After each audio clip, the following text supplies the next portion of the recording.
Well, good evening, everyone. Welcome to another edition of The Gray Area. My name is Mr. Bennett, or you can call me Paul. Like I said, I don't have an identity out here. And my sidekick, and my partner tonight is Grooming in Reviews, aka Peter, aka Yotis.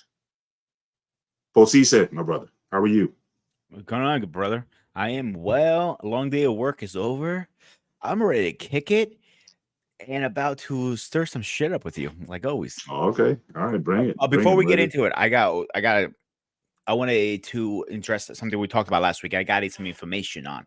We talked about child support a little bit last week, if you remember. Yeah. Well, I actually made some phone calls to Greece. Long distance phone calls are very expensive, so thank me later. Wait a minute. Um, Calls with all the things that we have now, Skype and Snapchat, all these things, you still have to pay long distance to Greece. yeah, believe it or not, because it's more Wow. expensive. Not everybody has Skype. Not everybody has what's called you all this stuff. What's Yeah, called WhatsApp. They don't have WhatsApp in not Greece. everybody has it, unfortunately. So it's Mm, more. Some people do have it. Like my best friend has Facebook. I talk to him on right. Facebook. I talk to him mostly on Facebook. To be honest, it's just convenient. You know what I'm saying? Right. But the people I did spoke to are divorced. This is how it plays out, pretty much. So you have to go through the divorce process, obviously. Mm, If you guys don't have a pre-agreement how the child support will be split, that's fine. Now, let's say you miss a payment because you got fired, laid off. All right, as long as you mhm. prove you were laid off and not fired, you're not being a bum, you don't want to work or you don't want to Right. pay. Right. In other words, like one of my buddies said, I'm not paying the fucking bitch. Oh man. It's yeah, it's different. You're not going to be put in jail because your woman says, "Oh, he missed $1. Put his ass in jail." It does not work like that. It is Hmm. more fair. And this buddy of mine used to live in the States too. He being back and forth. He just likes the life Right. better in Greece, and that's his prerogative, obviously. Right. But in Greece, the court system is more reasonable. It's not like favor the mother mostly or the father or whatever the case is. It's down the middle because the Gotcha. judges in Greece is not one judge. There actually are three judges in a courtroom always. Okay. So it's a panel. Panel of judges. Exactly. Awesome. Awesome. Well, okay. All right. Well, save some of that because we can surely come back and revisit that. But again, I want to welcome everyone again to the great area. Shout out to the chat. Thank you, Black Man Unfiltered, once again for giving us your platform so we can host this. And I know, Grooming, you're also streaming this on your platform as well as on Yep. Facebook. So again, you can certainly join us for the conversation there as well. And but just thank you for those in the chat who decided to hang out with us tonight. Thank you, Lou Medic. Thank you for joining us tonight. Thank you, Stacy B79 always supporting certainly grooming and supporting this effort. So again, appreciate you as well. And certainly for those who are will be coming in later, again, we appreciate you because again, this is still playoff weekend. I know the Bills are playing Kansas City tonight, so a lot of guys, are probably still watching the game. The earlier game with the Lions and the in Tampa Bay was a great game as well. So I know people are wrapping up. So again, for you to take some of your Sunday night. And again, I know people have to get up early on Mondays and go to work a lot of times too. So we appreciate you guys coming out. Also, if you consider us, if you see this bottom of the screen scrolling, cash apps. So again, if you want to support what we're doing here, we would appreciate your cash apps and anything that you have. Information, man, brother, it is so good to see you here. And it's to just appreciate you gracing us with your presence here. And this is a brother who puts in the work, he puts in the research and everything that he does. And so I really appreciate the work that he does to give the right information to certainly to our community. Marcus Antonio Castillo, again, thank you so much for coming in and stopping by for this conversation. Again, as we had last week, and thank you so much for coming out for us last week. Again, that was our pilot show, and the reviews and what we got from it, the feedback that we got was tremendous. And so thank you, for the opportunity. Again, we want to get better at this as we go along, but thank you for the support. And, definitely you've encouraged both of us to go in and take this to the next level. So I was really appreciative of the feedback that we got. It was very positive. And, again, so this whole show, just to kind of let people know, this is about, again, two guys coming from very different backgrounds who are looking for the gray area, the common area that links us as human beings. We certainly recognize who we are. I'm that Black ADOS American. Grooming and Reviews. He is a Greek immigrant. Do you have American citizenship now? Are you? Yes. Yeah. Actually, the story of that very briefly is Mhm. when I was born and raised and born over here because my parents already were both citizens. I got it automatically. I didn't have to go through the thing. Okay, so U.S. citizen, but still, of Greek immigrant. So Yep, I have dual citizenships actually. absolutely, absolutely. So both of us coming together, just to have a conversation. We're not trying to compare and say who had it better, who had it worse, or whatever. We're just looking for common ground. It's just as human beings to just have a conversation. And certainly, we welcome again for these first shows. We may not open up the stream to bring guests on, but we are interested in those who come from other perspectives, as you see just from the banner from the opening title videos. We want to look at this from a global perspective. So if you're from India, if you're from Asia, other perspectives that are not just based on the U.S. or just based on Greece or what have you, European. We're looking for to bring in a lot of different perspectives and just to see how much we are one world at the end of the day, that we're human beings at the end of the day. And some of the things that we divide over are really not that significant in the long run. Blaze McCurry, thank you again for joining us tonight. Really appreciated your input from last week. And hopefully we made an impact on you because you were sharing just a lot of the same experiences that me and grooming had, you had as well. So again, thank you for being an active member in the chat as well. And hopefully we can keep this conversation going in the same vein going forward. So, but with that, tonight's show, last week we talked about school and just the educational systems that we came through, again, being very different, but we found the gray area in the realm of athletics, how sports that's been offered and available in the schools, how that was a thing that really helped us to come into our own because, we're kind of geeky guys. We were the nerds. We were the Big Bang Theory guys back in the day. And, so looking for acceptance, looking for a place to belong. And we certainly found it certainly through sports and school. And that helped us, even academically going forward as well. So we were able to find that. But tonight's show, we're going to be talking about marriage. Obviously, this is a common topic, especially if you talk about the manosphere, especially the Black manosphere. It's a constant thing, certainly from the Black community in terms of, the issues that we may have there. But, hopefully, through grooming, sharing his perspective, living in Greece and, wanting to learn more about Greek culture. Because I have to admit, the only reference that I had to Greek culture with regards to marriage, all those movies, My Big Fat Greek Wedding. And again, he's laughing. I knew it was coming. I knew it. I don't know how much is, well, I'm hoping you can help us to separate fact from fiction tonight. What about that whole aspect is real, very much real? What is just fake for entertainment? And the question I also had was, so where does the fat come from? Does fat mean like a big event, or is it the women? Or I don't know where the fat came. All right, so fat, I can answer the fat part right now and get it out of the way. The fat part is pretty much disclosure. Whoever doesn't know the actor, the woman, she's actually pure Greek like myself, right, from the sea. So this is meant a lot for her. So the fat part, meaning like we had a big family. There's some parts of Greece, a lot of people have a big goddamn fucking family. I'm one of the unlucky ones who has a small family. You can be a curse or not. So that part I can disclose right now. Not everybody has a big family, but I will say a Greek wedding is a very religious thing and a certain thing. As a young boy, they keep telling you, when are you going to get married? When are you going to get married? When are you going to get married? How many it starts early. Oh, you have no idea. Well, that's what we're here for. Open the Pandora's box. Right. Let it all. I'm not going to open a Pandora's box. I'm going to blow the bitch up right now. That's okay, fine. Whatever you want to take it. But again, this is about cultural exchange. So yes. I want to know about that. But maybe even before we get there, maybe we should talk before we get to the wedding part. Maybe just talk about boy meets girl here, like maybe like dating or just how does dating. Okay, yeah, so let's start there before we get to the wedding piece. Let's talk about Greek people, male and female.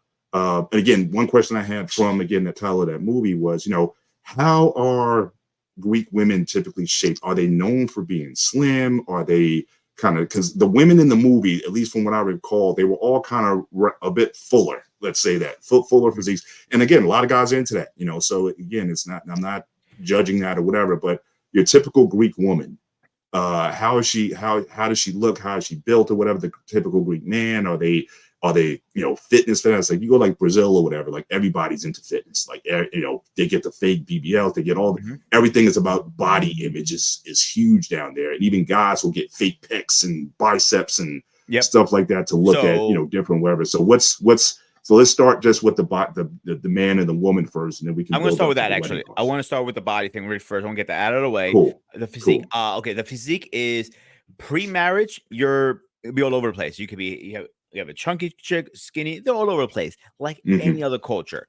Now, with the fitness part, I want to touch base really fast. Same thing with men. There's some fat man, skinny man, tall man, whatever. So the fitness part, pre me coming to the States, gyms weren't around like they are now in Greece. So gym was like, the gym, whatever. You got your exercise going playing soccer. That's where you got your exercise. You go with your friends. Okay. Usually front of the church, believe it or not, because the front of the church has a big field. So we play soccer. Just don't be like an idiot like me, kick the ball in the church by accident. Good thing I knew the priest. Right. So there we got your exercise. You got exercise, running around, like being a kid ended away. But the biggest thing about Greek people is fashion. When we buy fashion, I'm not talking about you have to wear Gucci or name high brands. Get that out of your head right now. You can buy something like a Tanton, for example. Let's say this is, I don't know, let's say it's Tommy Hilfiger for argument's sake, right? It is not. And it is, you don't have to buy the name brand. You can buy the lower brand, like mom and pop shops. There are a lot of them around. So you can spend, let's say 50 euros, for example, and get 6 outfits for half the price because it's a mom and pop shop. You're not paying the high end. So the look, like the picture you're in, that is more like a typical European look, believe it or not. Okay. Wearing white a lot. Like my godfather, I used to call him Mr. Clean. My godfather was one of the few people who was very fit because he was in the military. 2, he wore white all the time. And 3, he's probably your secret club. He's a bold motherfucker like you. So all right. That's where. So now dating. You can meet people through a friend and stuff like that. So it depends where you're at in your, let's say, older generation will be set up a lot.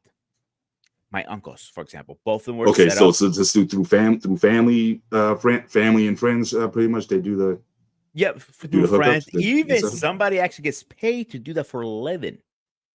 Okay, matchmaker. Yeah, matchmaker pretty much, and it's still common to this day in Greece. Is it as often? No. Somebody who's hitting almost 40. I hate saying that number out loud. Almost hitting 40. It would be more common for me or my mother or my father to go, let's match them out with somebody. So is it common? It was very common with my mother back then. My mother didn't meet my father like that, but both my uncles were set up through a friend of a friend, and that's how they met both their wives. Nothing wrong with that. I know a lot of people are being matched up. They have beautiful weddings and everything. Now, a wedding is a big event in Greece. I'm not talking about just going to a church, throw the rice. You do throw rice at the bride and the groom. Right. It's not just that. It's a big event.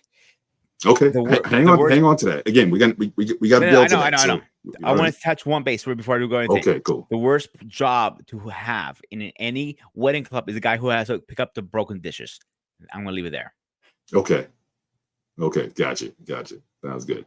Okay, so now when you talk about soccer and whatnot or football, I mean, I'm sure Greeks call it football over there. They call it, so it doesn't matter. Football, but depends where you're from. And like I used to call it soccer, and everybody looked at me like, it's football. Well, yeah, soccer is more like a U.S. thing. Like in the U.S., they call it soccer, but in Europe, it's like it's football. And like they almost get offended if you call it soccer. It's like, no, we have the real football.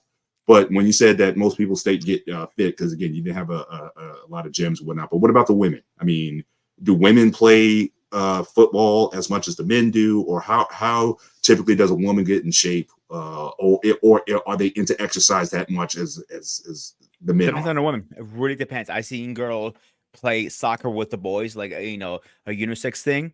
Swimming is another big thing, huge in Greece. Swimming is big. Yeah, I'm not talking about going to the pool. Fuck that Clorox shit. Yeah, you're Tell talking you, about like in an a real actual swimming, yeah. Olympic pool So and doing that. y- Yeah. I know I'm talking about in the ocean. I'm like, that is a big thing. I know people who used to go in the winter, like literally like 20 degrees to swim because they want to do this professionally at one time. Did they make Right. it? Nah. But swimming is a big thing. Swimming, running, soccer. It depends. Excuse me. Depends where you grow up. I know one or two girls I was fancying at the time. Right. They were martial arts like myself, and Okay. they were really into it. Again, martial arts from Okinawa Shorin here and Okinawa Shorin there. It's two Mhm. different animals. And Right. karate wasn't a big thing back then in Greece. It was like Yeah. school here, school there kind of thing. Right. Right.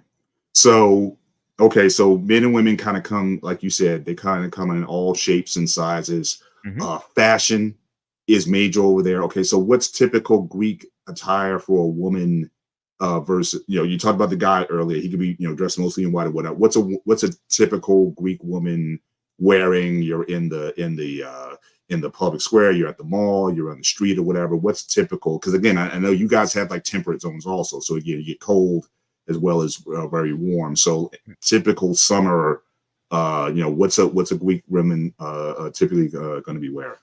So when I grew up, their biggest thing was back then was remember those leather type pants with a high heel. I call it the Catwoman Oh look. yeah, oh yeah. That was huge back then. Leather pants are still. I mean, look, if you get the right They're ones, coming back now. I know leggings, or it's like a combination. You got the leggings sort of leather look as well. But yeah, Mhm. that was a holler, especially back in the '90s. Starting in the '90s, that was when those came out. Yeah, you definitely get a head turn with that, especially if they got the heels on. Yeah. Yeah, that was definitely a look. So it depends where you're going. For example, let's say church for a minute. I want to hit this really important for a second here. Sure. Church, the priest will tell you, a woman should wear a skirt no matter what. They got very light at it over the years, but most women will wear skirts to church. Right. Now outside of church, there were mini skirts, there were jeans. The whole tight jean thing, it was never a thing in Greece. Mhm. It was literally like what it feels comfortable and looks good, it's what you want to wear. Right.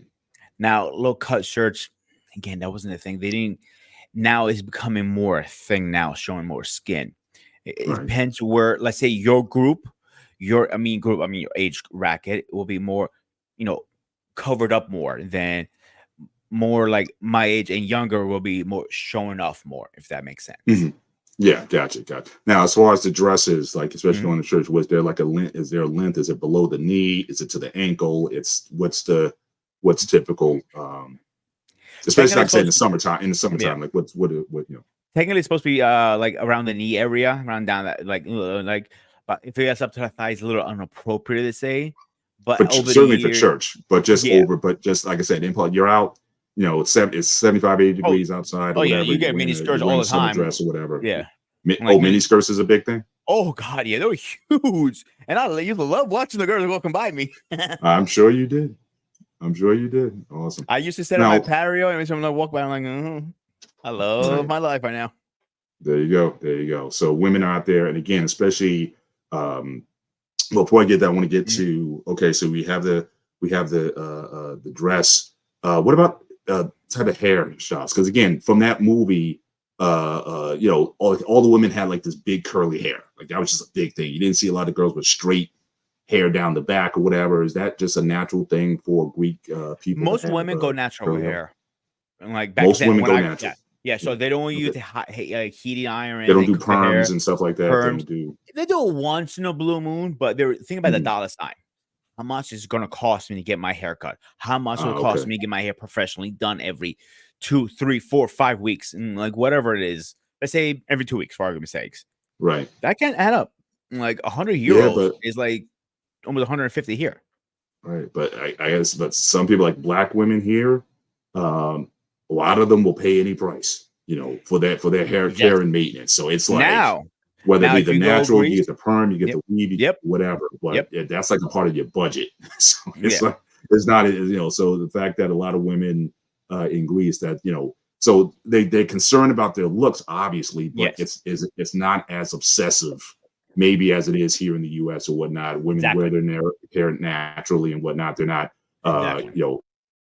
or do they do a lot of color? Like blonde, making it blonde and all? Because I'm assuming most Greek people are typically brunette, or is there a spectrum? Are there It's mixed redhead colors, mixed Greeks? Are colors. there blondes? Okay, Yeah, so yeah. you can But have this, with but dyeing you the don't have a lot hair, of women. yeah, like highlights or like that, it wasn't really a big thing.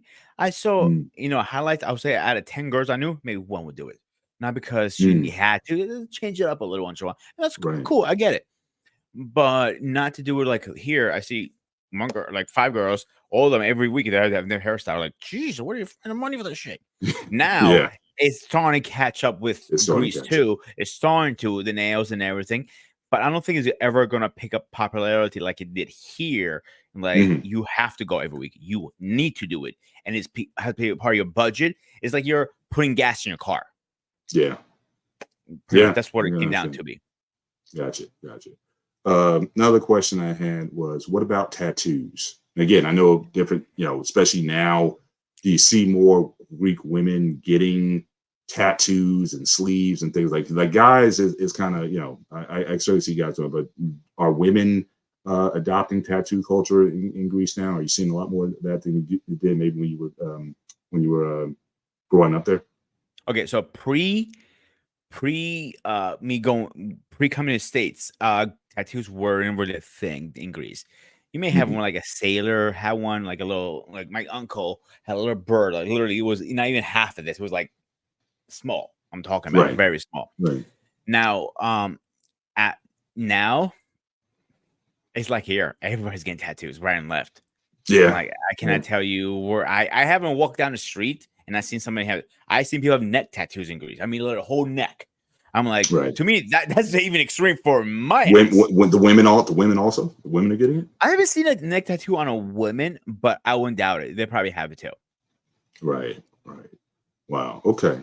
And another point, question I want Mhm. to ask, as far as I'm really, before we get into the marriage piece, I'm just trying to Yeah, get go an for it. idea of like Yep. the common man, the common woman. Yeah. What are you wearing? How people are hooking up. What about body image? In that, like obviously Greece has a lot of beach. It's an island, so you have a lot of beaches and whatnot. Mhm. How do people look at like nudity, for example? Are there nude beaches in Greece? Are people, you know, because here I think in America we're kind of schizophrenic here. I mean, we're bipolar here. We're like very conservative in certain things. Like, oh my God, I shouldn't see that. But then there's corn all over the place, and people are just seeing a woman topless or whatever. It's like, oh my gosh, you can't do that or whatever. But I've seen like certainly in Europe, Germany for example, there are a lot more even in public. People may be out in certain places, nude or whatever, and there's like it's almost like they're a protected class there. So, but I'm not sure about the Mediterranean. How do they embrace that, or how do people just generally look at their bodies? And is nudity a thing that is something that's accepted in certain places there, or is Greece relatively conservative relative to what you may find here in the United States, at least publicly anyway? So comments usually, I don't care where you live. People are gonna make comments. You're fat. There's Porky Pig. There's the bulldozer walking down the street. They always make Mm, comments. You have those mm, assholes always around there. right. Is it as bad as like here? No, nowhere near as bad. I Mhm. think here is the worst because we always so focus on that little thing, but we don't focus on the inside, and that's where Greeks mostly, I think, benefit. They Okay, yeah, talk about that. Talk about the mindset of Greek people, how when it comes to that sort of thing. You are want to get to know the person inside. Again, this is my experience. Obviously, I'm talking about. Mhm, I can't mhm. speak for every Greek. I can speak for Sure, Panayotis. that's right. Panayotis realize it's not what the outside is; it's in the inside. And like Sure. you can be 300 pounds and you can get a tan very easily because you click with the person. It's the personality, the looks. The looks, the looking for what you're looking for. Excuse me. Let me rephrase that. It's Mhm, a lot like the family, where your family comes from. Like, if they don't look the dollar signs. Like some people say, "Oh, I'm mhm, gonna marry her because she has 3 diners, and when her parents kick the bucket, they're gonna become mine." No, you don't give a shit about that stuff. You're gonna mhm, work your ass off like everybody else.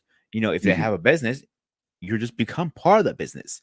they get you in before you become average to see if you're going to actually survive in the business. Because Really? yeah, like for So example, like parents you're not, don't go so ahead. parents don't look at, or like here we always talk about, especially in these spaces here, we always talk about, traditional man roles. You have to be like the provider, the protector, and all Mhm. those things. So you're saying that finance, and again, I want to get back to the new question, so don't run away from that one yet. But you're saying that traditionally in Greece, it's less about your financial status in regards to how people pair up, or what have you. You're saying it's not as, it's more this the person's the character of the person versus how much you're making, what your income level is. It's a combination. So Okay. financial, it has somewhat to do with a little bit because they want to be able. Okay, my wife, your future wife will be taken care of, but it's more about the character and like they use ancient times. Ancient time, you had to be a strong man to handle yourself, to be the Sure. head of the house, the Hmm. king of your castle. Hmm. That's what it was for. But now, also over the years, it's not like now it's like a 50-50 mix. Like there too. Like, okay, yeah, you might say no, but I make half the budget.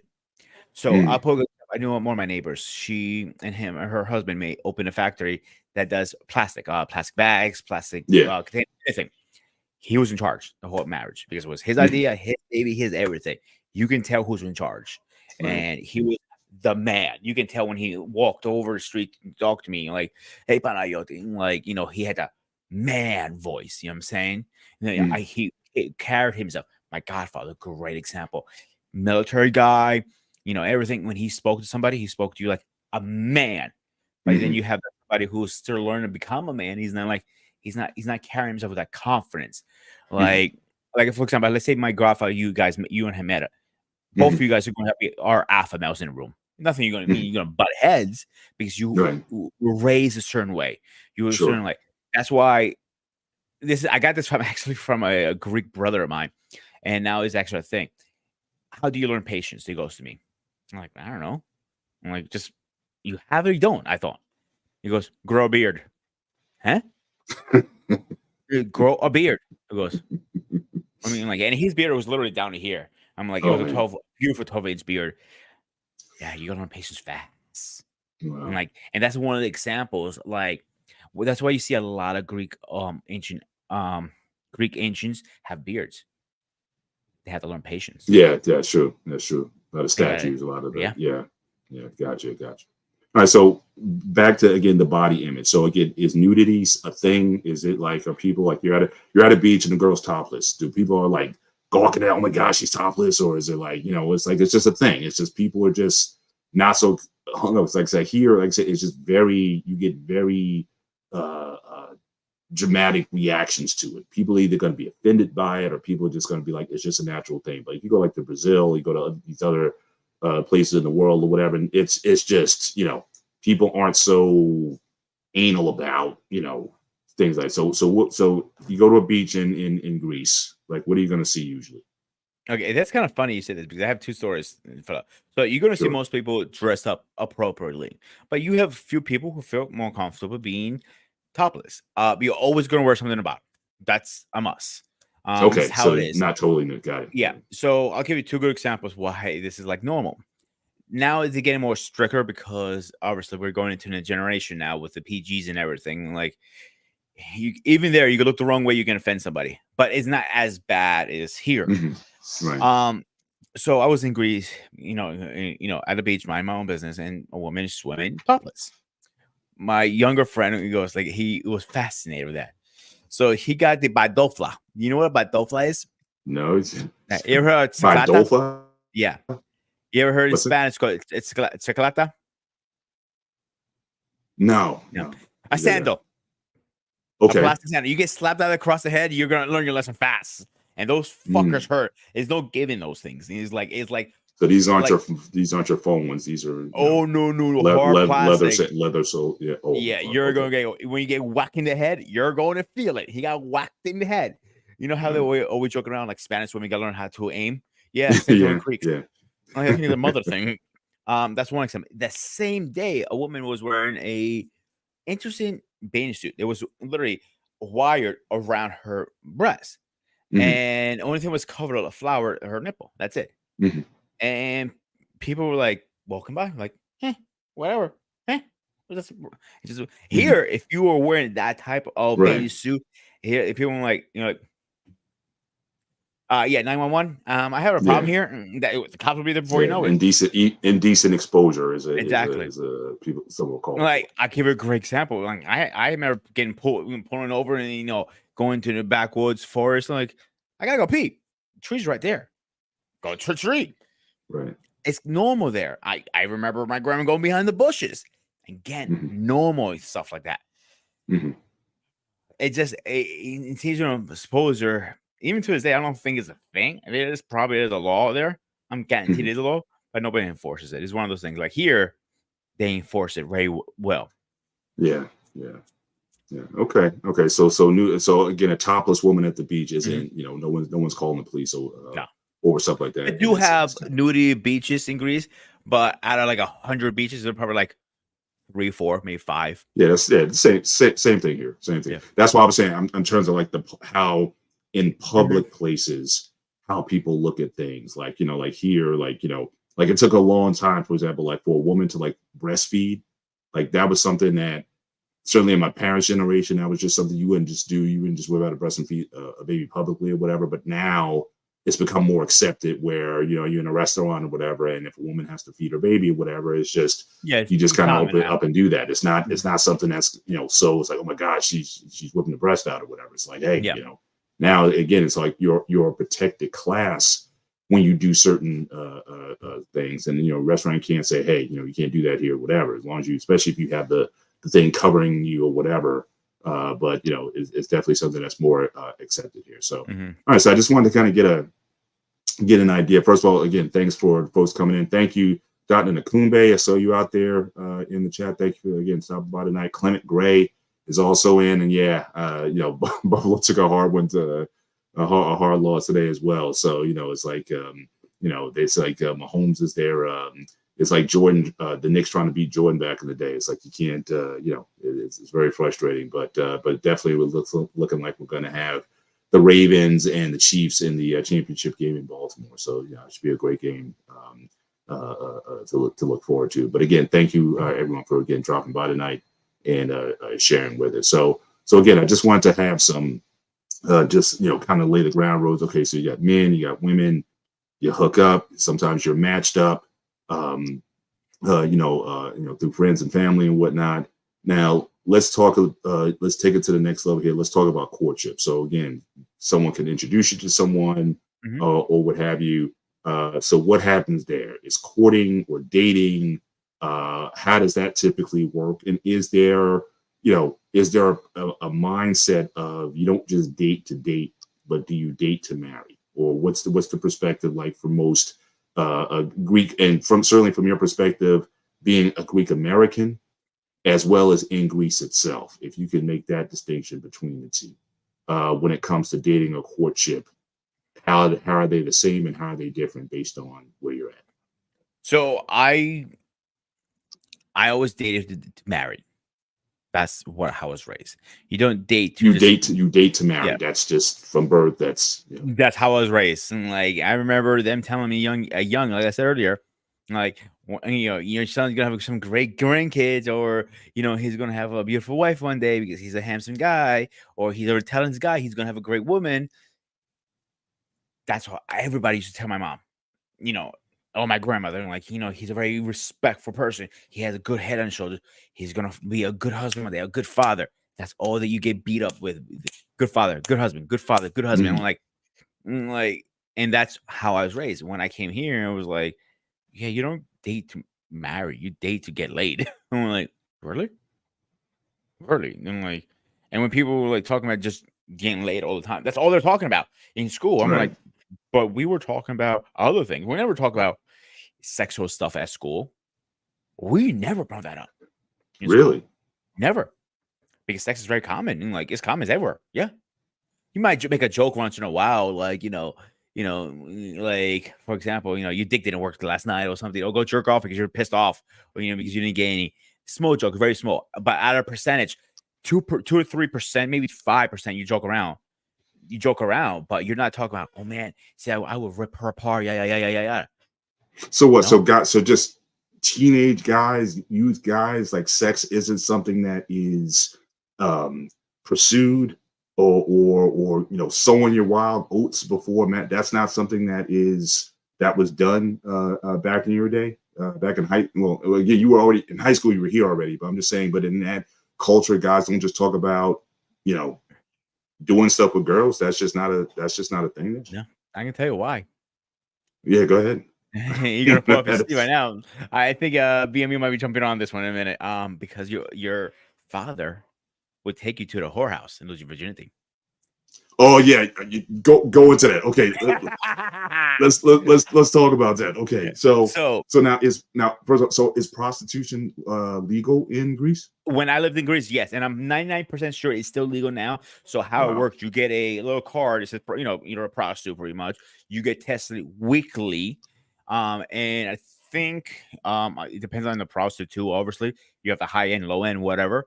Most of them will carry you wear some kind of protection to protect themselves and then itself.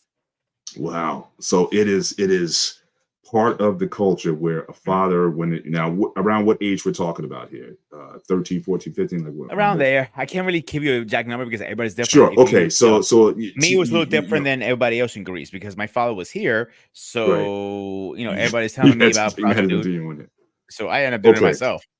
Okay. So let's say prostitution is legal, which is definitely here. I think there's only one place legal, that's Vegas, and even certain areas, I think Reno and some outskirts of Vegas or whatever, where it's legal. But yeah, definitely not even though it's prevalent here, it's still not quote unquote legal.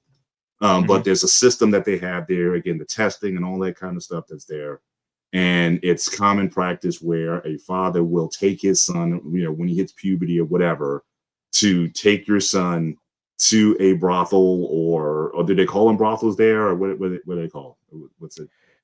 Budello, meaning Bude- whorehouse. Okay, Yeah. okay, yeah, I've heard that in other context. So a bordello, you're taken to a bordello for the man to come of age.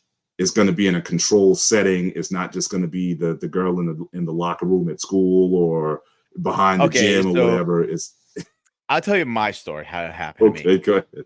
So we should throw X-rated up by now, like if we have one. Keep So it PG. yeah, I You am good? okay. I was just joking around. Okay.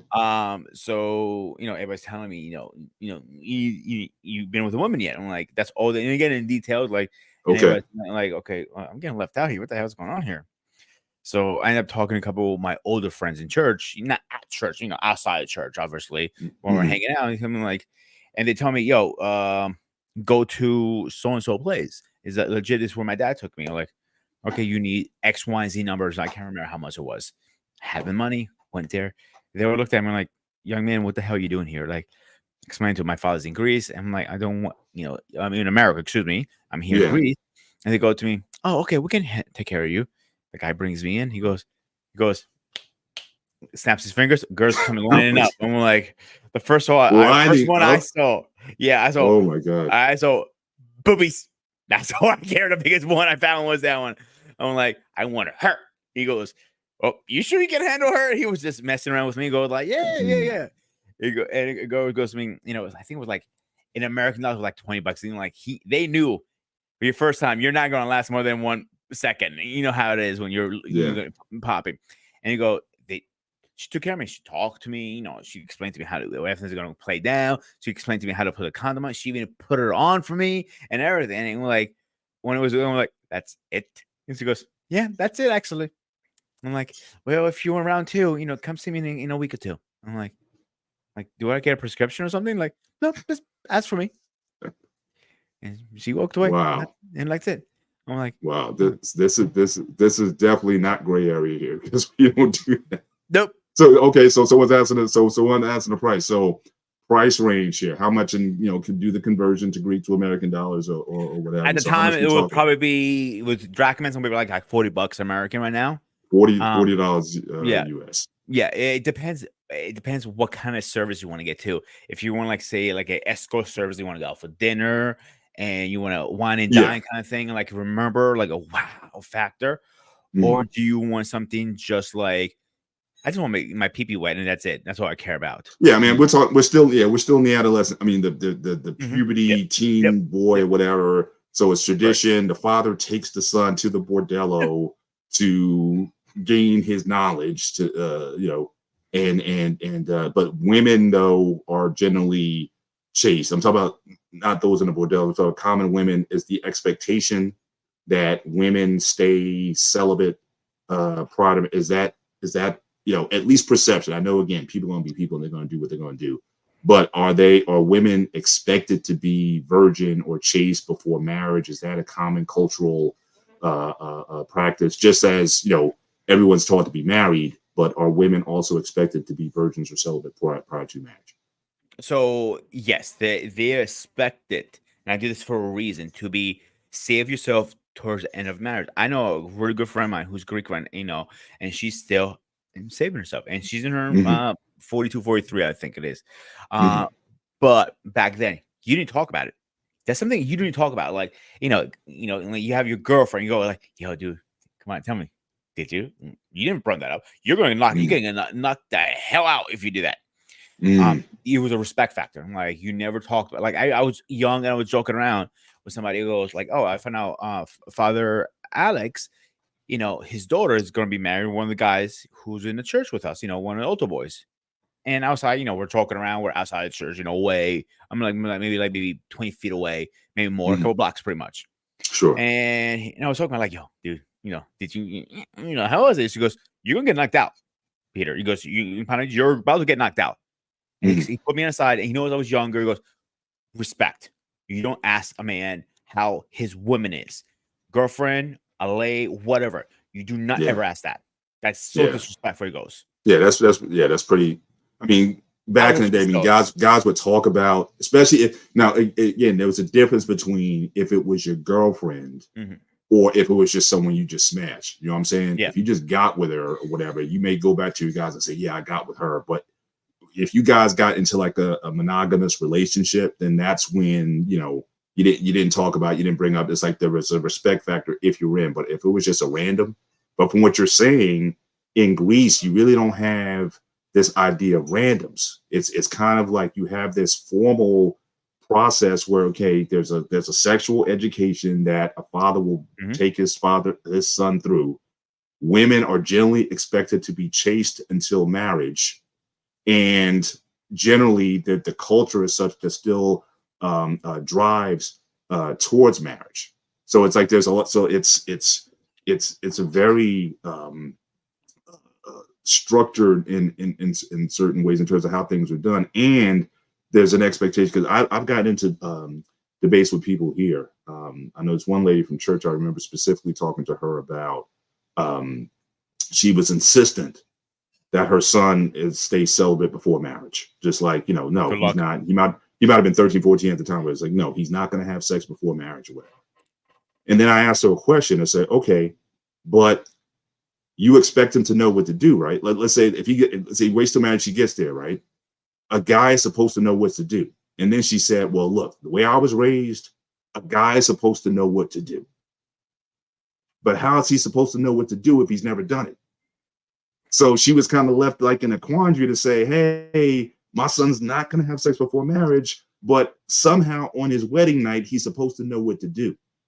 And that's why I said earlier about in America, especially if you're religious, oftentimes there's this bipolar. There's this conflict that you have between, how you may feel about something and just sort of carrying it out to its logical conclusion. People don't necessarily think about those things, so again, everyone thinks about their ideas like in a bubble.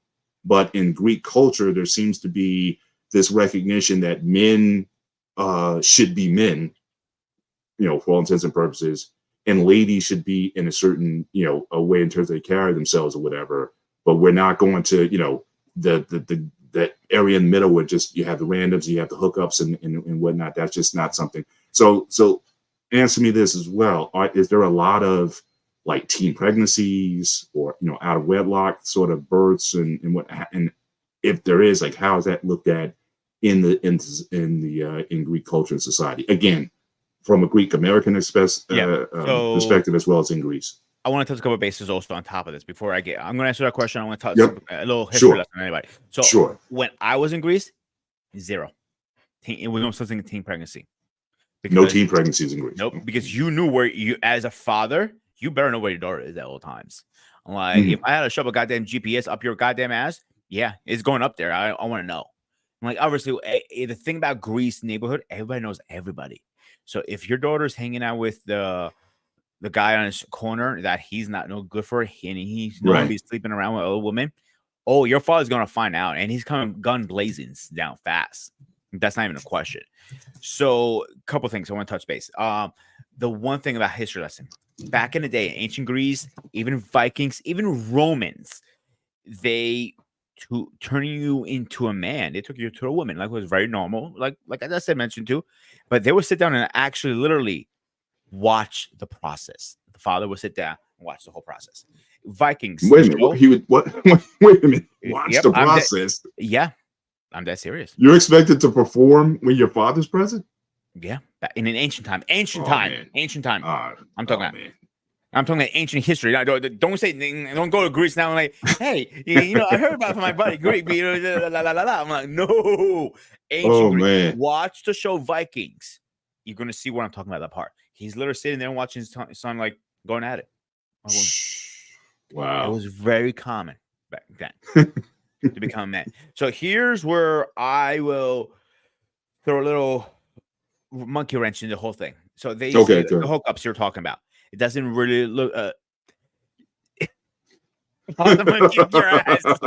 Shout out to Lost in Translation. Also, Brother Mandrell, the big picture. Thank you also for stopping through and seeing us tonight as well. Good to see you guys in chat today.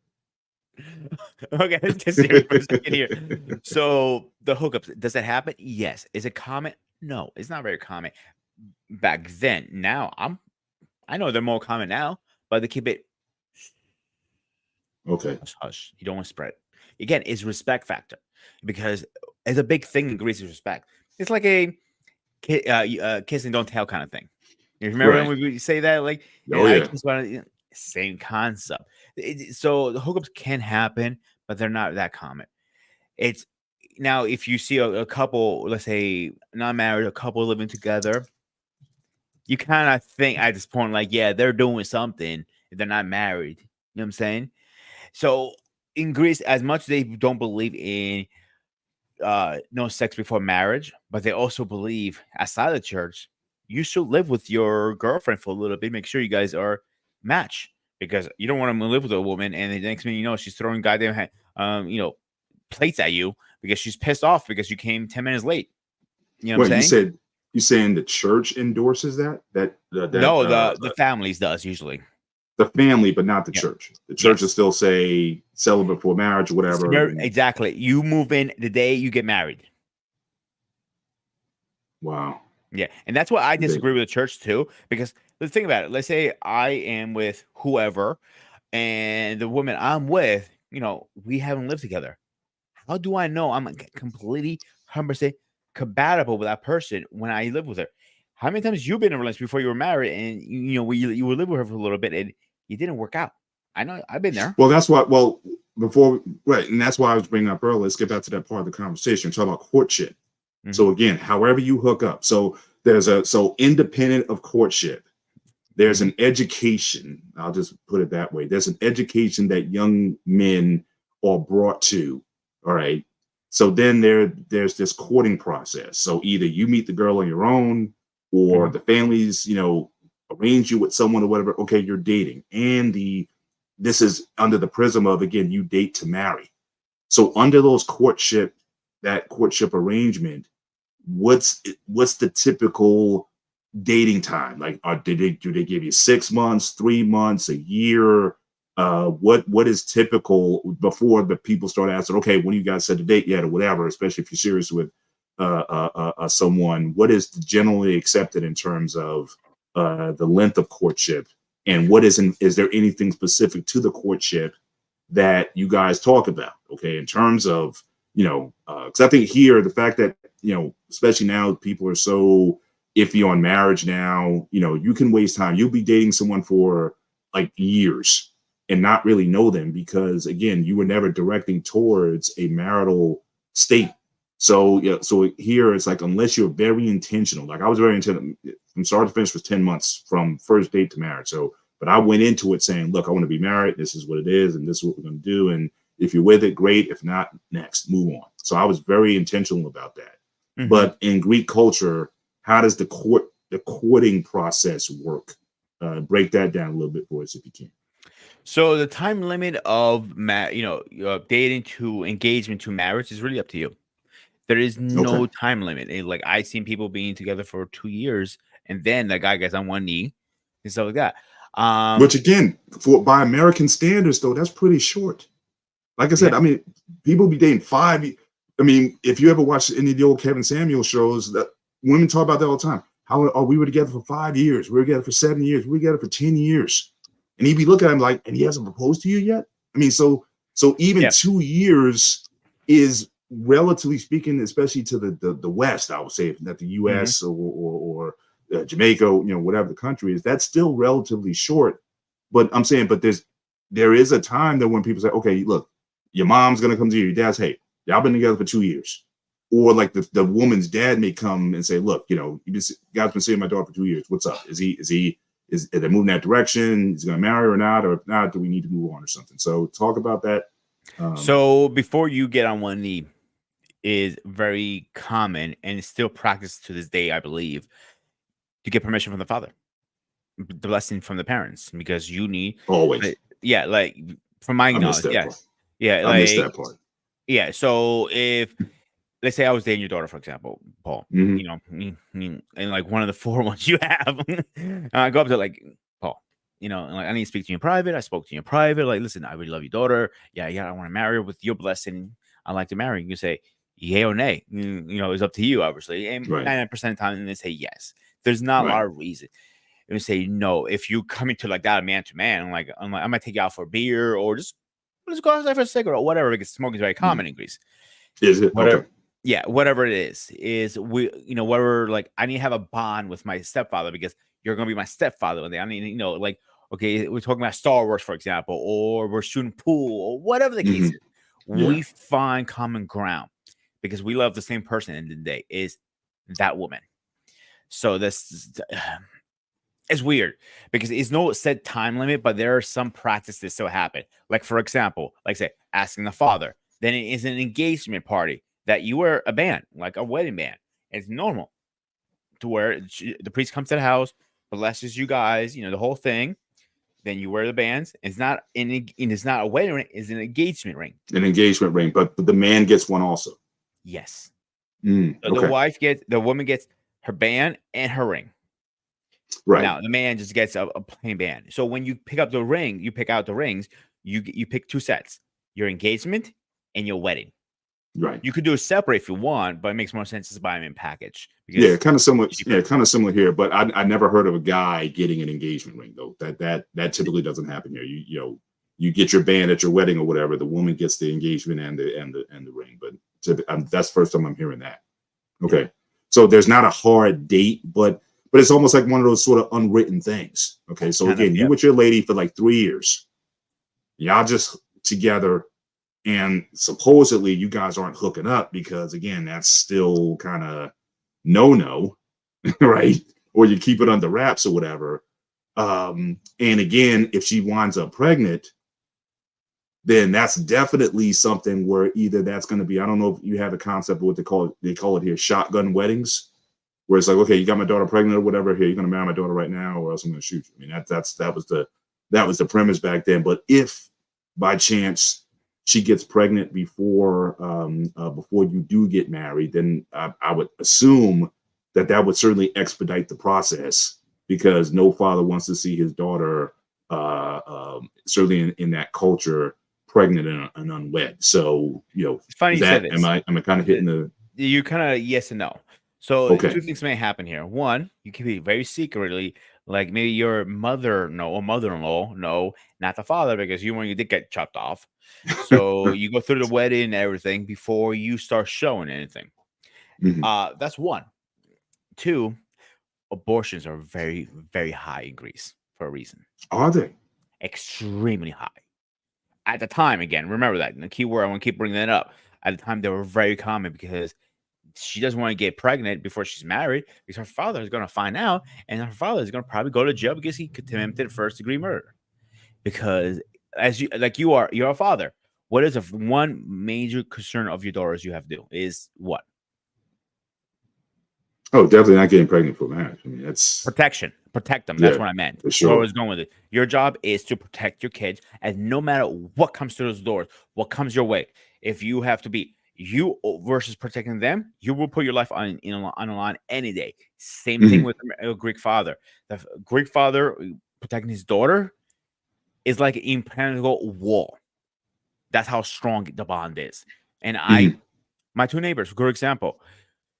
One neighbor who I'm very, very close with, and two of their daughters. He only had 3 daughters, and his bond with his kids are so strong. It's not even funny. My other neighbor, he had 2 daughters, 1 boy. The bond with the father, with the daughters, was so strong. It's not even funny. Nothing can break that bond. Nothing. Right. So I want to. So that's interesting though. So that's another Monkey wrench, didn't I?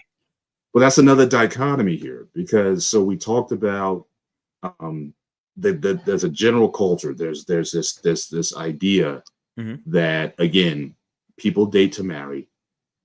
There's also the expectation that a woman stays chaste before marriage.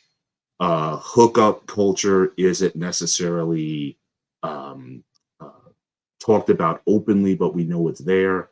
And at the same time, there's also abortions, and also CBN. Correct me on the back if we're still able to say that. If I need to use another word for that, deletions or whatever, I don't want to flag the network. So you let me know if that's a word that we can use, or do I need to switch to something else? Again, I don't want to get BME flagged for this. But there's an outer perception of how the culture is supposed to run, but there's still there that procedure is allowed there, and it happens quite frequently there. So we have to then say that hookup culture is relatively prevalent, even though it may not be talked about or people do it over. There's a lot of secrecy. There's a lot of stuff that's done behind the scenes, but there's a public image and perception of, hey, we are a certain way, whatever. But in the back end, there's all kinds of stuff going on. Yeah. And it's now, are there laws in terms of is there a period that you can have up to a certain number of weeks, or is there a permission? I was just, as you were talking, I was just looking this up. And from what I understand, if you're under 18, I think you need your parents' permission. Now you do, yes. If you want to have the one. So, so if you want to speak a little bit more to that. So when I went to Grizzly, it was no such thing as age limit. Age limit is a newer thing, like the last 5-10 years, I want to say tops. And okay, I'll give you a great example, great story, actually. My cousin, one of my cousin's friend, a family friend of ours, his daughter got pregnant. Didn't know anything. I was like, she asked me, can you drive us to a clinic? I'm like, yeah, sure, whatever. Get in the car. She goes in there. I'm like, why the hell are we here? Oh, my cousin's pregnant. I'm thinking the whole time. I'm like, oh, wait till your mom finds out, and my father, they're going to kill you. I got leverage now. Making myself, I got leverage. And she comes back, with her, our family friend. I'm talking shit. And it's just, Panayotis, shut up. You don't know what you're talking about. Shut up, shut up, shut up. She goes, you want to find out? She was pregnant, and I looked at her like that 16-year-old, because it wasn't common for me to, you know what I'm saying? It just is like people care so much, and it pisses me off to this day. Even my mom says all the time, it's like you care so much what people are gonna say about you, and like people will be talking about you. Yeah. And I'm like, I don't give a shit what they say about me. I know what kind of man I am. End of the day, I keep telling her. But she cares so much. Like, I remember when I got my first tattoo. It was my Greek flag, the very first one I got. And she goes, you're embarrassing the family, like, for a tattoo. they care about the image so much. The image means everything to them. Right, right. And And me now the growing, tattoos are, as you were saying, now the tattoos are pretty common now. oh god, So yeah, as far as so yeah, so a lot of social taboos are broken, or at this point they're accepted. But yeah, yeah, but that's very. But again, America, again, I'm sure you know. I mean, politically and everything that's been going on with that, people come off as like family values and all these kind of things. But again, we know these things are happening. We know people are out there. The how we talk about sex education in this country. People talk about mhm, abstinence, and we should be teaching that. And statistically, we're saying like it doesn't work very well, and we're not. And I think I did a show last year on BMU talking about the idea of have we been honest with our kids? Have we been giving kids the proper education that they need in order to not only protect themselves but also have a healthy and balanced view about sex and sexuality? And how we're kind of in two worlds here. We're like, no, we need to keep this out, keep it out of schools, keep it out of the whatever. And I said, fine, if you want to keep it out of schools, I don't mind. If you want to not have it taught, especially to the grammar school students and whatnot. But you at the same time, you can't deny the reality. In fact, we had Brother Hink up, and he was talking about, look, in middle school, these kids are doing it. They're finding condoms in the bathrooms and whatnot over here.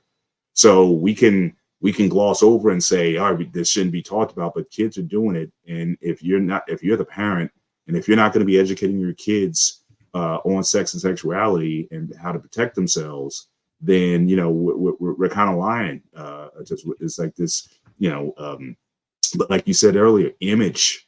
How societies, how cultures, how they project image over everything, but the real is usually always something else that people cannot come to terms with and say, hey, this is happening, but let's open this up and let's really deal with some things. Because again, I mean, no one should have to go. I always say, if you have to resort to those measures, then there's something wrong. I mean, there's something either in the communication and the process, or something that's not that for a person to have to go to those measures, something got messed up somewhere. Now, where you want to solve the picture, that's a discussion.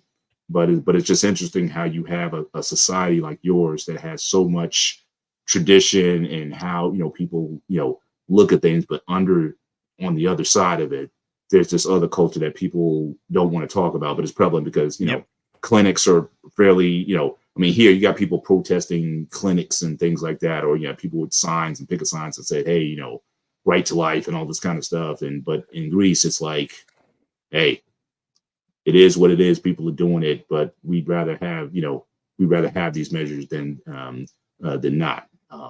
I think it's So because the way I grew up was different than most people.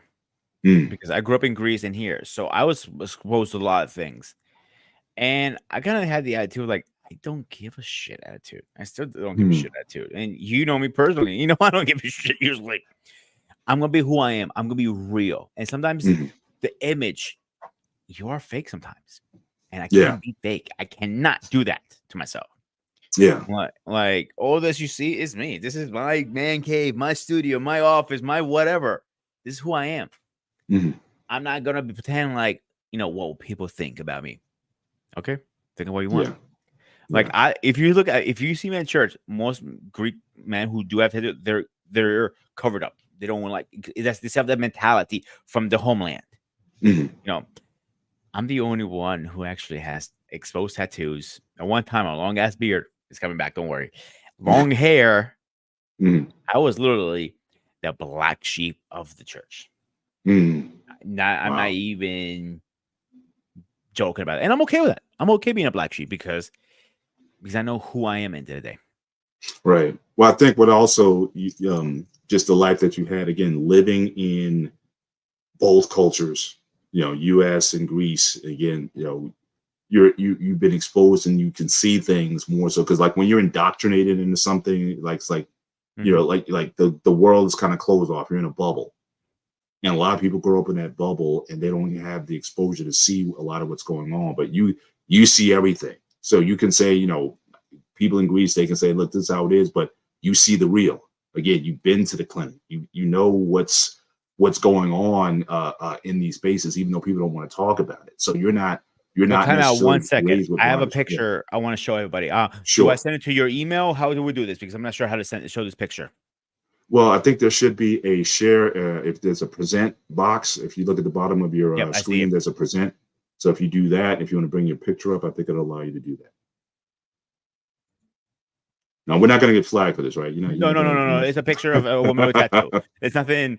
Don't worry. Okay. As much you think you got excited there. No. I was getting worried, not excited. It's a difference. Go ahead. Keep talking till I bring it up. Okay, so that's something that I think, and again, I've heard Black David talked about Nigerian society. In fact, we were just talking about some of this on Friday, that even in Nigerian culture, like there's a lot of demands that are often placed on you, especially if you're firstborn or a man or what have you. And for some people, they accept it, they kind of roll with it. For some people, they rebel against it. But there's always the what's real and what's the image, and certainly protecting the image, even if it's not right, even though there's things that are wrong, the image is like over everything.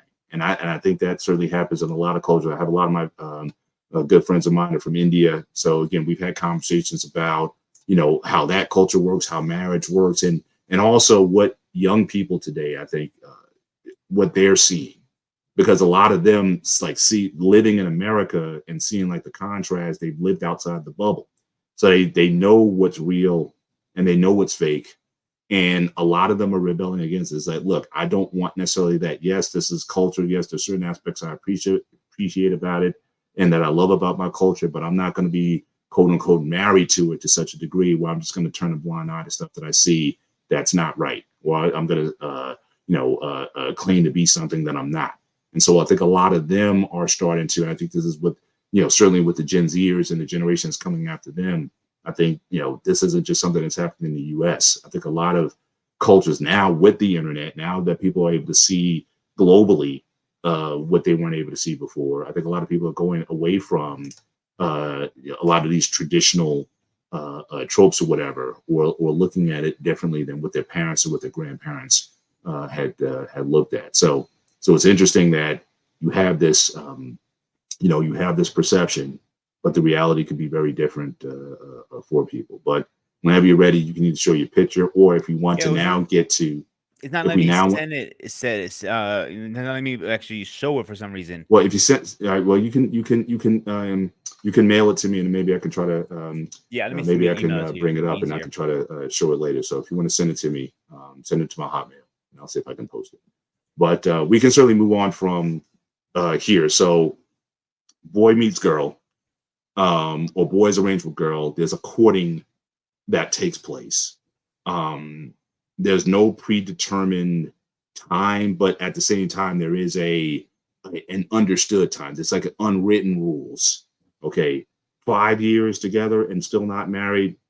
They give you some looks at the family functions, or someone may come and talk to you and say, "Hey, are you going to do this?" Well, okay, but now it gets to marriage. Okay, now it gets to, okay, we got a date. We're going to set this up. We're gonna do this. So let's talk about the wedding aspect of it and what goes into that, and then maybe to close out, the final segment for the evening would be married life. How does that typically work? And even just from a philosophical, if you could, I'd really like to know, like, Greek values on marriage. I know you said a lot of it's tied to religion, Greek Orthodox and whatnot. So, and again, we're going to share, since we're both Christians, so we're going to share that, some of the common things that, go to our scriptures and whatnot when it comes to that. But just in terms of Greek society and culture, how marriage is viewed at, marriage protection, the laws, the benefits, are there societal benefits, are there laws that are in place that help people stay married? Because I'm always talking about in this country here, one of the problems I think we're having is that people complain about people not getting married, but I think you have to incentivize it, especially in this culture now. Like I always talk about taxes. Like, essentially, if you marry in this country, if you marry filing jointly versus married filing single, the exception or your expense deductible is essentially doubled. But what if you tripled it? You know what I'm saying? If you're married, you get to exempt off 3 times rather than just 2 individuals. I mean, make a financial instead of make it easier for people to be married. I always thought would be something that would help encourage people to get married and stay married in this country. But if you're going to have it where, it's 50-50, it's 50%, I can get in, I can get out. There's no incentive, there's no motivation there. So let's talk about the wedding aspect of it. So we're getting to my big fat Greek wedding part. And then let's wrap up with marriage, married life, possible even like divorce. If you want to, close out with that, because I believe you said did your parents officially divorce, or they just separated? They cannot be in the same house, same property, because Vietnam's last World War II will break out. So if you hear DEFCON 5 from me in a text message, you know what happened. But I'm saying, but are they officially divorced though? No. Yeah, same with mine. My parents basically broke up when I was born. 1970 was the last time my parents were official. I think they tried a couple reconciles when I was like 13, 14 or something. But again, they both had issues. My father's drinking and my mom's mental illness. That's not a good combination. But there was certainly, with my parents' generation, divorce was just never done. You could be living a totally separate life. You can have children from different women. You can have whatever. But the D word, it just wasn't something that you did. So the idea of living, we're not together, but we're not divorced, was definitely something that, for my parents coming from the rural South, Georgia, was definitely something that was something that you just didn't, that was, you would think God would come and strike you guys down if you took that final action. So I want to, my feedback on that. Yes, you're 100% right. My grandmother, her whole wedding was arranged, like from her young kid, so she didn't get, because it was during World War II, so she didn't want to get taken away from the from the Nazis. So if she was married to my grandfather, she was protected in a way, because she was like used. They looked at it, so she never divorced him. She actually was madly in love with him. So, like, again, this is in her generation, I think RP maybe have more feedback on this than I do, is saying sex, is a voodoo, or you don't like sleep, like that is like a very, my grandma never talked about sex. Never. Yeah. I never heard a word out of her, excuse me, about sex, anything like that. Even with, with her girlfriends, how you eavesdrop sometimes as a kid, you're like, oh, I want to know what the hell she's saying over there. And like, never. I never heard her say anything. I heard her say, go fuck yourself to people. Okay.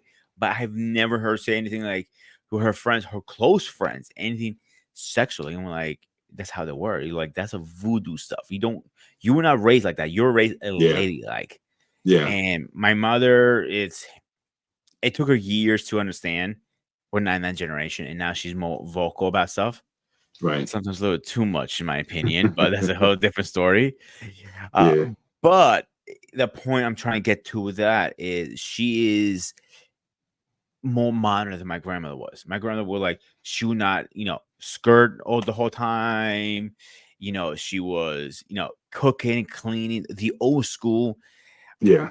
Even older than our pain.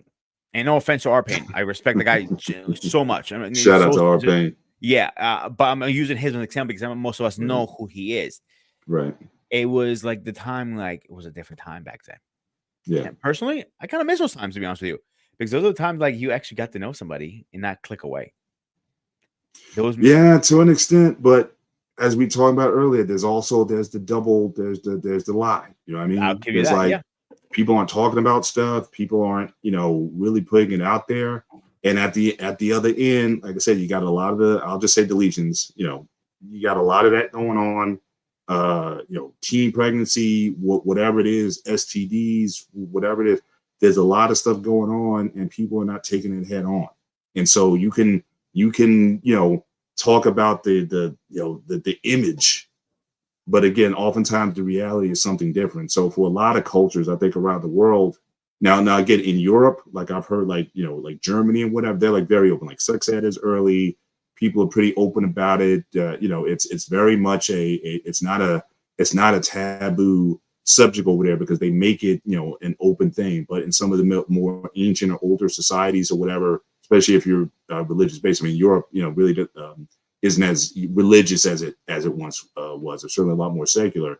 They're having the conversations and they're trying to, create an environment where you don't have, even though they still have access to stuff, but you don't necessarily have to go to that because people are educated and it's an open conversation that's being had. So we can still dance around and be like, shh, like don't talk about that, but we're still paying a price on the other end because again, these girls are going through a lot of trauma, over some of these decisions that they have to make, and a lot of times they're doing it alone. So See, so here's the wanna thing. be A couple years back, I went to DC and had a vacation. I ended up having a conversation with one of the museums I went to, a historian, and it Mhm. was a military museum. And the conversation we had, he goes to me, "Do you know how this country was made of?" And I said, when we all learn from books, Mhm. Columbus and all that stuff. I'm like, no. He goes, two things this country was made of is people think it was money. Wrong. It's guns and sex. I looked at him like, gun and sex. That makes no sense. Think about it. Back then, guns were first coming about. So we came gun blazing, taking what wasn't ours to ours now from our Right. Indian man. Okay. Right. And what happened to his lady, the Indian woman? I go, I don't know. I'm like, I didn't think of it. I didn't process 1+1 = 2. He goes, we raped them. Now think about Mhm. it. How was the Great. country built? Try to use grape Oh, instead. Yeah, it's just in the yeah. space here. Just And try a to, ball try to, went ding on yeah. like, and now Yeah. I look back and now to this day, like we still use sex on everything. Think about it. Turn the news for a second on. They were very, pretty nice. Right. Or let's say a movie, great example. Mhm.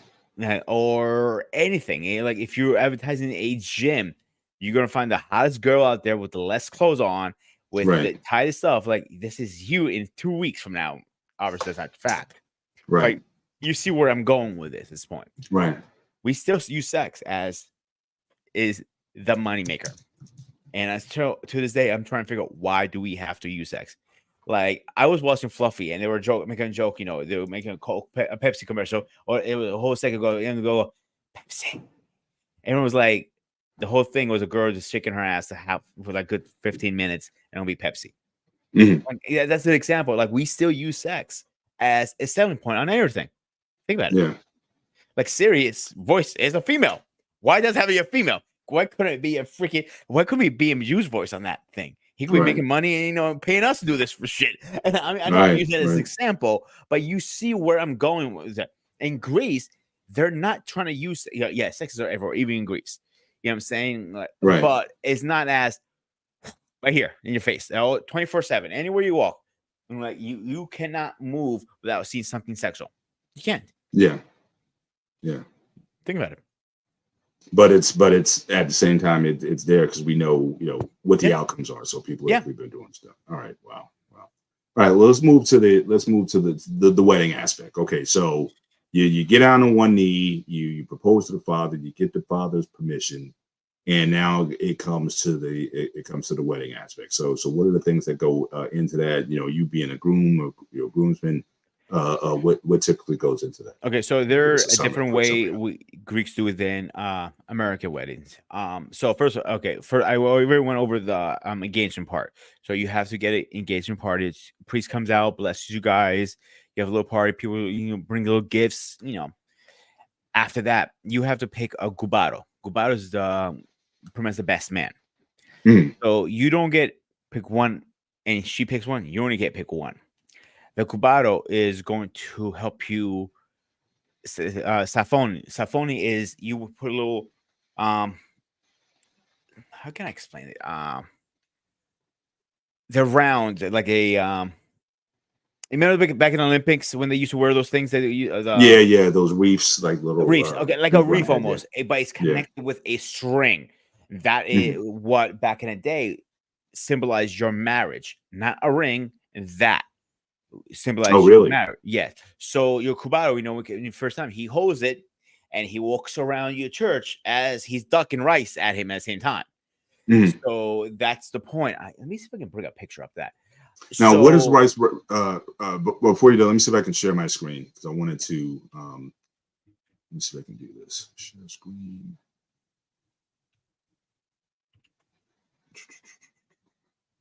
Great early marriage. I'm trying to do this also. I select the tab to share window. There it is. Let's try that.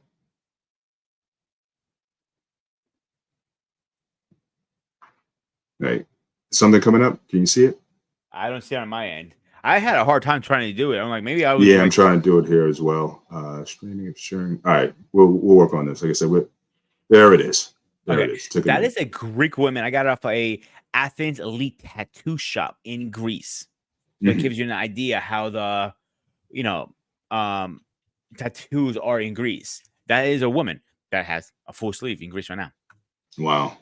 Yeah. So it's definitely becoming more commonly accepted in the culture. Yes. Gotcha. Okay. All right. I just wanted to share that. If you had anything else to share, you can send it to me as well, and I can look to bring that up. But I think what you need to do is share your screen, and then you click on there's a window tab. You go to the window tab, and then once you do that, then you can select the picture, the window that you want to share with your picture in it. So I think that's how it works. But if you ever run into a problem with that, you can just let me know. Okay, so you have the wedding. You're wearing the headpiece. All right, hang on one second. Yeah. 1 second. I want to show you this thing if it shows up. Did it show up on your end? Because not yet, but it may take a few seconds before it does. But again, you go to the window tab. You say you want to share your screen. Then you go to the window tab, and then you pick the window that you want to share with the picture in it. And it usually takes about a few seconds before it shows up. Okay, so let me continue talking. I will say, go ahead, finish your question. I'm sorry.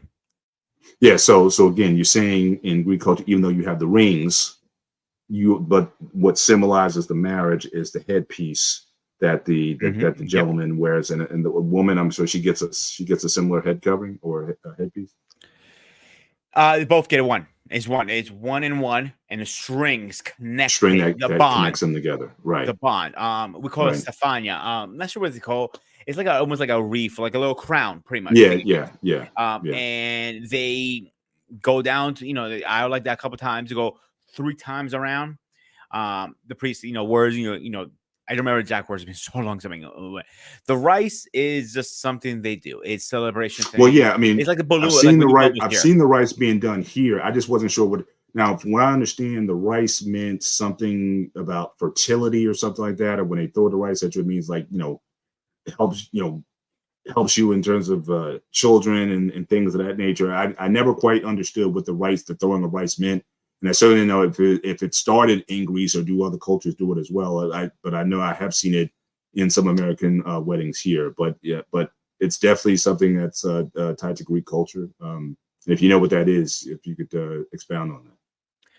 I don't know too much about that because the rice I don't know. But what I do know, in the end of the ceremony, they give you, as you walk out, the cubaro. Pretty the best man or best woman, is only one of each, like I said, gives out these little baskets that look like, the best way I can explain them, like white nuts. They're actually very sweet and they're delicious. Right. And everybody gets one, like, thank you for coming.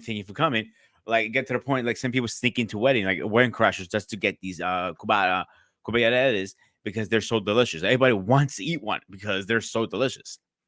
But you only get them in weddings. Now, dress shopping is a completely different experience in Greece.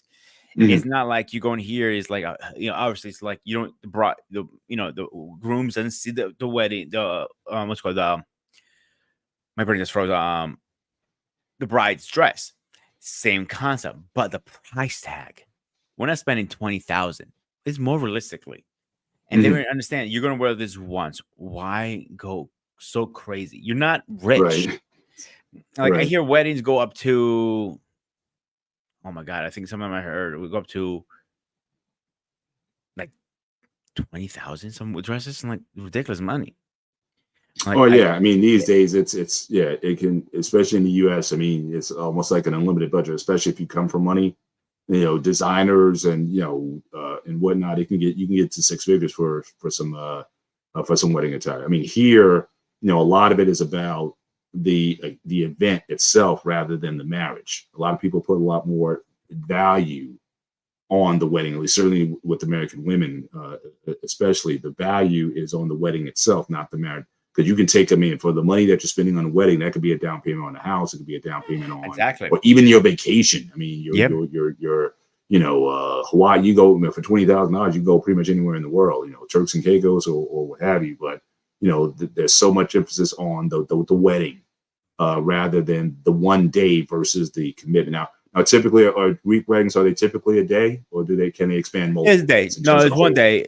So how it goes, you go through the church first, you do the ceremony. From the ceremony, you stop by the house because everybody throws money on the bed as for good luck.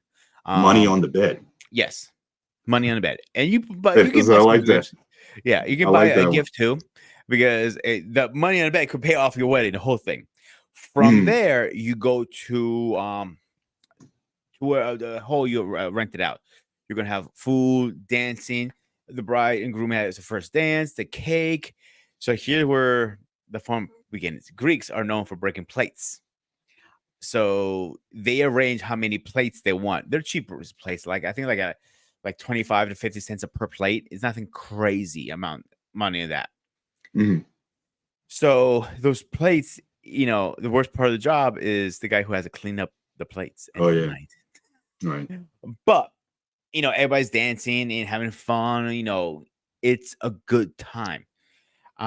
They go usually to like maybe past midnight, like 1 or 2 o'clock. Nothing crazy.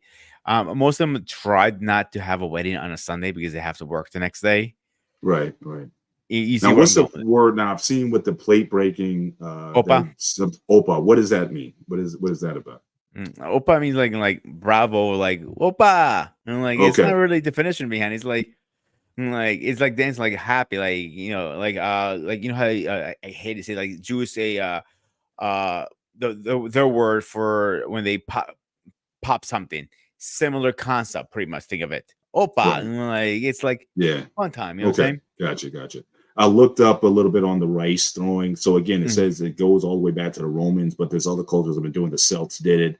So again, it was meant to for the bride and groom to bring fertility, wealth, and good luck to the newlyweds. Other cultures do different types of crops at the married couple, such as oats and wheat and corn. So it's not just inherently to Greece or whatever, like other cultures have done it, but it's meant to sort of bring you that throwing meant to bring you success in marriage. So I guess it's a pretty common. I mean, I don't see, especially in Black communities, I don't see us doing that too much. I mean, we have like jumping if you're African American, jumping the broom is something that's oftentimes done in traditional weddings. But rice throwing, some people kind of take it or leave it.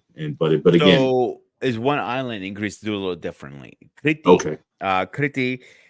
Crete has mixed feelings with Greece because they say they're independent or they're part of Greece. They go back and forth. They want help, they got back in Greece. If they don't want help, they go, we're independent. So in their weddings, they use shotguns. They go outside and shotguns. Pop the shotguns in the air. And like a Middle Eastern wedding, pretty much, they do a similar concept. Right. Okay. That's why I say the guns are very liberal in Greece. They're not like here so hard to get one some places. So everybody in Greece has a firearm somehow, some way. So you hear boom, boom, boom. Like, there's a wedding going on. It's normal for us. Rice throwing, normal. Kumbaya is normal. Stuff to me, like people hear that, like, you throw rice? I'm like, gee, why? We do balloons here. I'm like, really? I laughed at it when I first heard you blow balloons at a wedding. I'm like, well, people gonna hate me then because I want people throwing rice at me. Right. Wow. Okay. All right. So the wedding is going to be about a day long. First of all, again, thank you for guys who are coming in to see us. This is the gray area, myself and grooming. And we're just talking about marriage. Well, we've kind of gone over. We went from, men and women to coming of age to hooking up to courtship. And now we're at the wedding aspect of this. But again, thank you all who decided to come in and see us this evening. I see Andre Terry. What's up? I know both our Eagles and Steelers. And yes, we're going to be watching the playoffs from home. So but always good to see Andre in the chat. Also, Scam Likely, thank you for coming in. Hopefully, if you want, you're certainly free to sprinkle some dust in this place if you want to. But always good seeing you, brother. Lady Novoa, who supports all of the shows on the BMU network, and definitely, she definitely keeps active in these spaces, especially in the chat. So thank you, Lady Novoa, for gracing you with your presence tonight. Again, for all the people who showed up tonight. Again, I know the playoffs are going on. There's all kinds of things. You got to work in the morning. And one thing that we do want to do is, again, we don't want to have this show go past 2 hours. So again, we want to make sure that people can, get on with things and whatnot. And but again, we're just having a culture exchange. So I've learned some stuff tonight. I mean, the brothel thing is still something I keep going back to, that I'm sure a lot of people probably too. They want to look at and say, hey, we may need to implement some of this in the U.S. or maybe that's a good idea that I take my son to come of age there. But again, we also talked about some of the again, image versus the reality. So there's an image, a public image of how society and culture is supposed to work, but then there's the reality. Again, deletions in baby deletions in Greece is pretty common over there. It's legal over there. So certainly there's a lot of different things that are going on. And so again, that's certainly something that in America, we're having these debates over certain political and social and moral issues or whatnot. And certainly Greece is not immune from that, or they may not be to a point where things is maybe out in the public, but we still know these things are happening. So again, just finding this commonality between our cultures, and certainly some very unique differences as we just talked about, but also some of the commonalities as well. So the wedding's about a day. And is the concept of a honeymoon, is that typically a now I know some Indian friends of mine, and in that culture a lot of times, and again, and I can't say just culture, because again, India's 26 independent states, 26 languages and whatnot, so everyone's going to do things a little bit differently, so I don't want to talk about them as a monolith. But typically what happens is honeymoons isn't necessarily a thing, but your first night, okay, is typically like arranged, like the bridesmaid, so to speak, or the bride's helpers or whatnot. They actually prepare the marital bed. So like when you go up to your room or whatever, it's kind of laid out. So they may have rose petals or something like that, but it's almost like they prep the room for you before you engage on that first night. As at least as it's been explained to me in Asian Indian culture.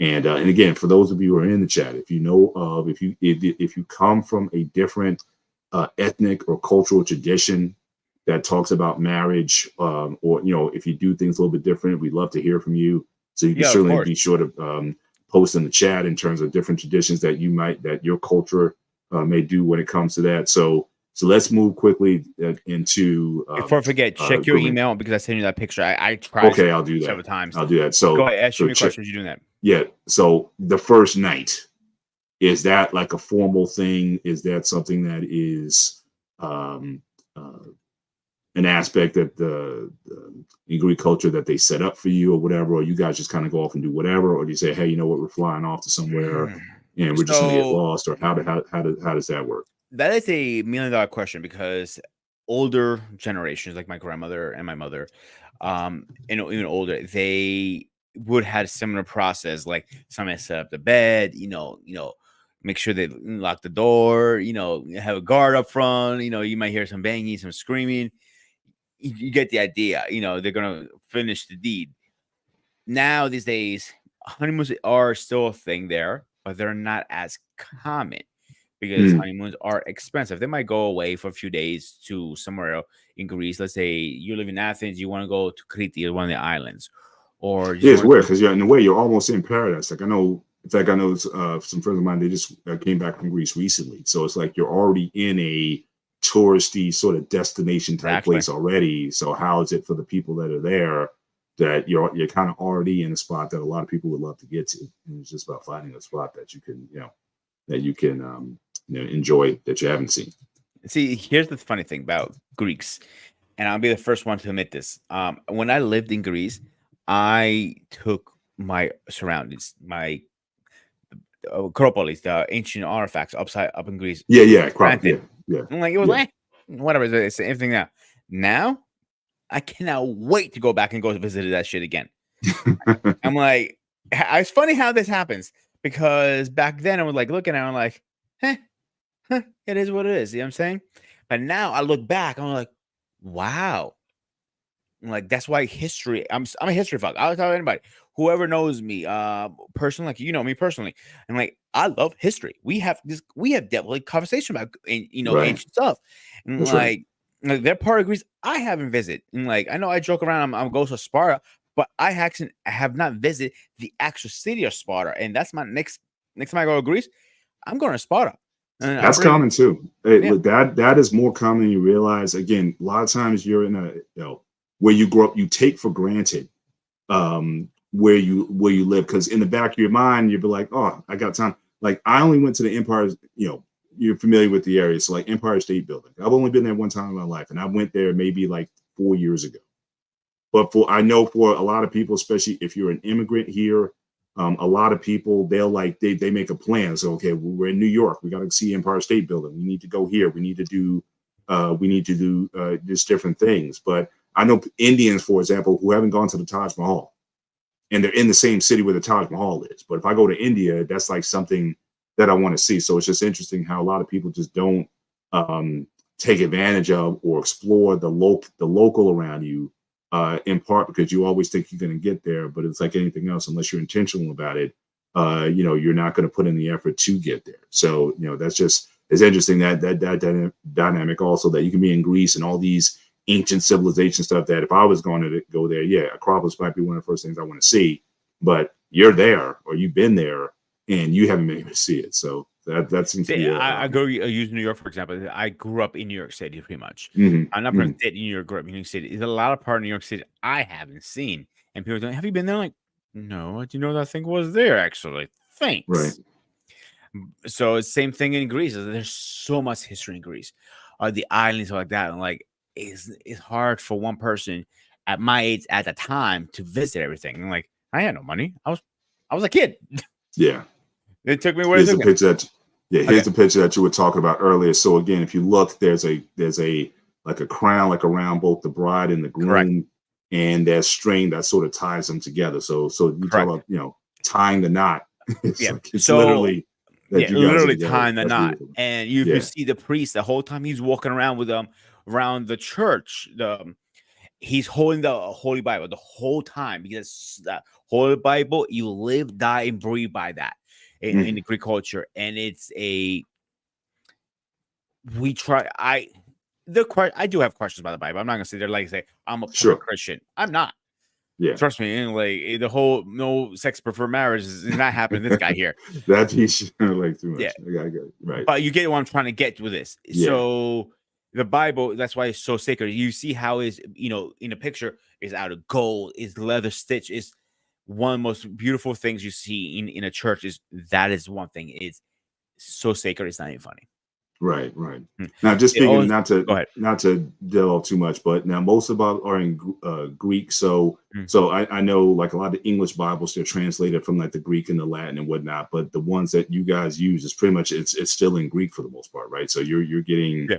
I guess, some of the original writing, so you can read Greek, and so that'd be My when we Greek get to the reading is not the greatest anymore because I haven't used it for so long. Not like my right. English. I'm more stronger in that and the other. But if I have questions, I got my personal Greek Bible downstairs. My mom, like Gotcha. So or I you can go go to to my that. church, Father Costantino. He's very knowledgeable and he's bilingual in both languages and he reads Greek and in everything to the T. Right, Like right. that's why people would look at me when I tell my services is only one service. We don't have two. There's never been two in Greece. There's always been one. You got AM service and that's it. But it's a long Really. service. Yeah. So we usually get done with just one language between 10:30 and 11. Depends on if anything special So wait a holidays. minute. So your church services are like 30 minutes. No, it starts at 7, buddy. Oh, it starts at 7 7. 7 a.m. 7 a.m. to what time? About 10:30, 11 o'clock. Also 3:30. Oh, okay, so you like the black church then? Because black churches we can go for the Catholic church, Catholic mass. You're out in an hour, pretty much. But Yeah. Greek So church, you're in there for a minute. yeah. So the rule of thumb of the Bible says we need at least one priest and one other person to actually do service. Mhm. Now, you the first reading of the Bible is number one. You have to. They say traditionally you're supposed to be there before the first Bible comes out. The Mhm. second reading, then the Holy Communion. You're not Right. supposed to leave church till the Father says, "I'm in." But most people after the communion, like, I don't see you. I see you at the coffee shop. Um, again, that's the difference about Greek and American. All Greeks, right. Greek Americans will not leave till the Father says, "I'm in." Right. Greek, yeah, they see him slowly dipping out before the church is over, and like Right. before you couldn't find a seat, like, oh, where? Oh, there's a lot of seats left over now. Gotcha. So Gotcha. Yeah, it's 3 hours. That's a long time. But yeah. Now we'll American save. Greek, Yeah. it Go will. ahead. I'm looking at more like 11:30, 12 o'clock, maybe 1 o'clock be done. Okay. Depends on the priest. All right. So the accommodation is certainly in the U.S. to speed things up. But The if you're reason is English, two languages say that's why it's longer here than in Greece. gotcha. Gotcha. All right. All right. So you got the so just back to the and we're you got about 15 minutes left in the show. So I want to get to let's talk about um, married life. In terms of what a traditional Greek household, like, and also like divorce, like is I know, like I said, with our parents, they're separate, but not, but they're not Mhm. divorced. What's like the divorce rate like in Greece? Has it been since you were there when you were young, and now is it escalating? Are more people getting divorced? Is it more common now? Is it Now still it is kind of more like a common. societal taboo? Yeah. But generally speaking, like here, divorce rates like over 50%. Yeah. So what about in Greece? I'm not sure the rate at the moment, but it's Mhm. very high too in Greece right now. I would say if I Is had to it guess a number between 30 and 40% okay? So it's versus pretty common, 1%. Usually it was that's how it was literally 1% at one time. Now, right? let's say after marriage, what is the everyday couple? Is like, Yeah, okay, a yeah. wife is a wife. She cleans, cooks, does the wife duties. The man goes to work, takes care of the bills. That's a basic, the old school mentality is still how it is in Greece. Okay, so women are going to be more so the caretaker of the home in terms of the domestic duties or with the work. Now, do women typically have careers?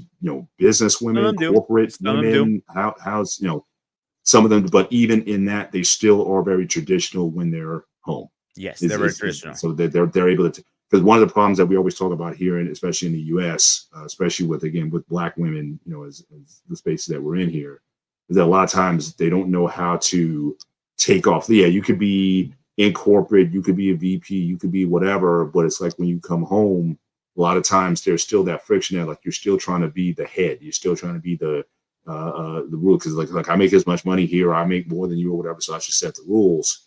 But you're saying that in Greek culture, though, it's still pretty much a woman. She can go out, be a businesswoman, or be, a career woman.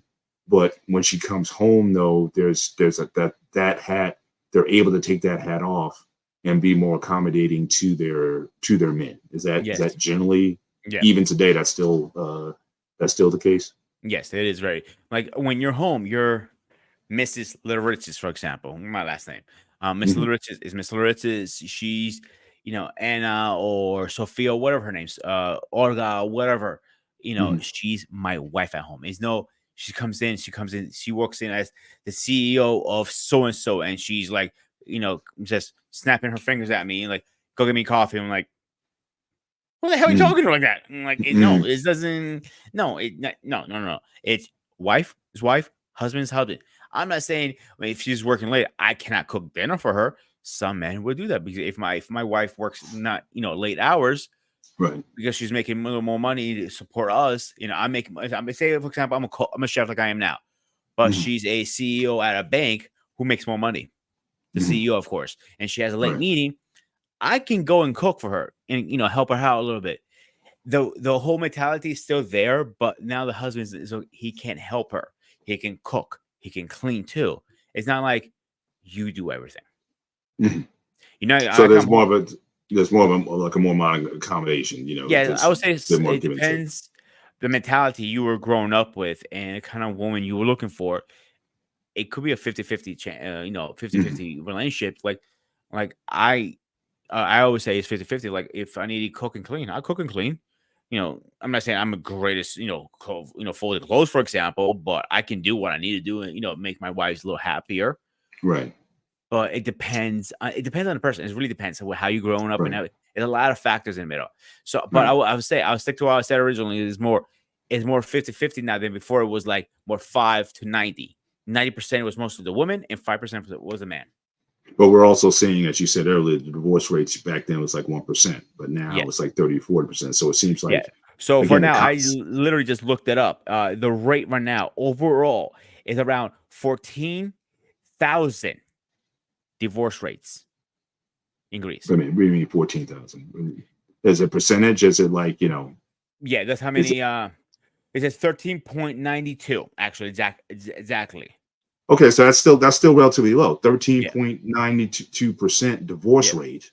So you're just talking barely like 1 out of 10, just a little over Yeah. 1 out of 10 get divorced.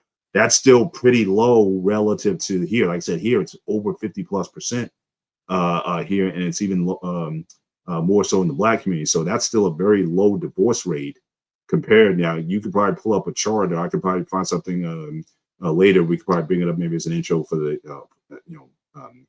for our next show, comparing Mhm. to like you were there in the '90s, and then I can probably find a chart that'll graph like if the divorce rate's been increasing over time. But you're talking about a 13 under 14% divorce rate relative to a 50+% divorce rate here. I mean that's pretty dramatic. Now again, we're not saying just like in any statistic, we're not saying that these marriages are ideal. Like obviously, like we always said, the you can be apart from your spouse and not get divorced.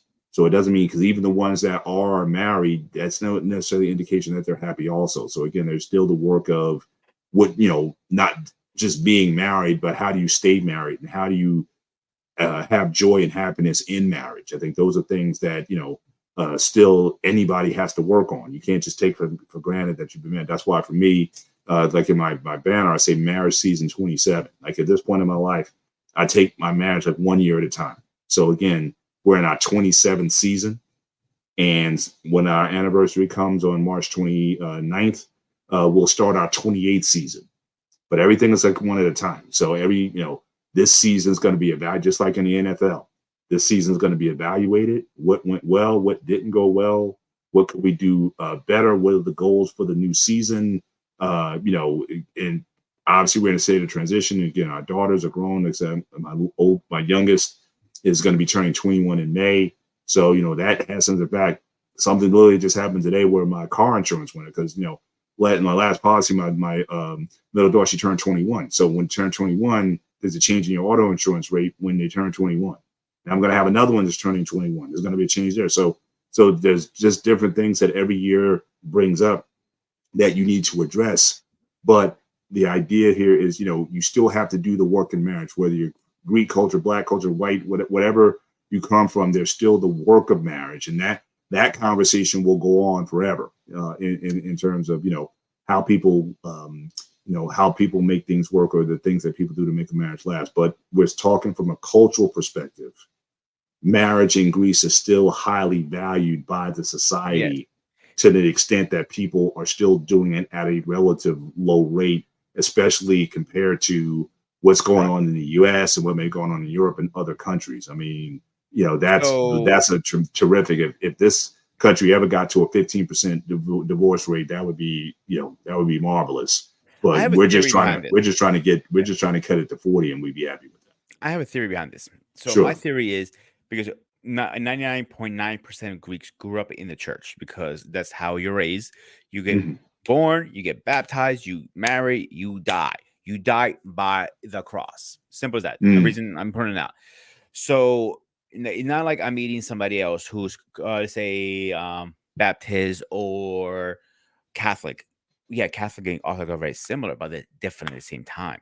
Yeah. So we might start butting heads what we believe. So when you're growing up with the same values, with the same beliefs and same everything, it's less chances of everything, I believe.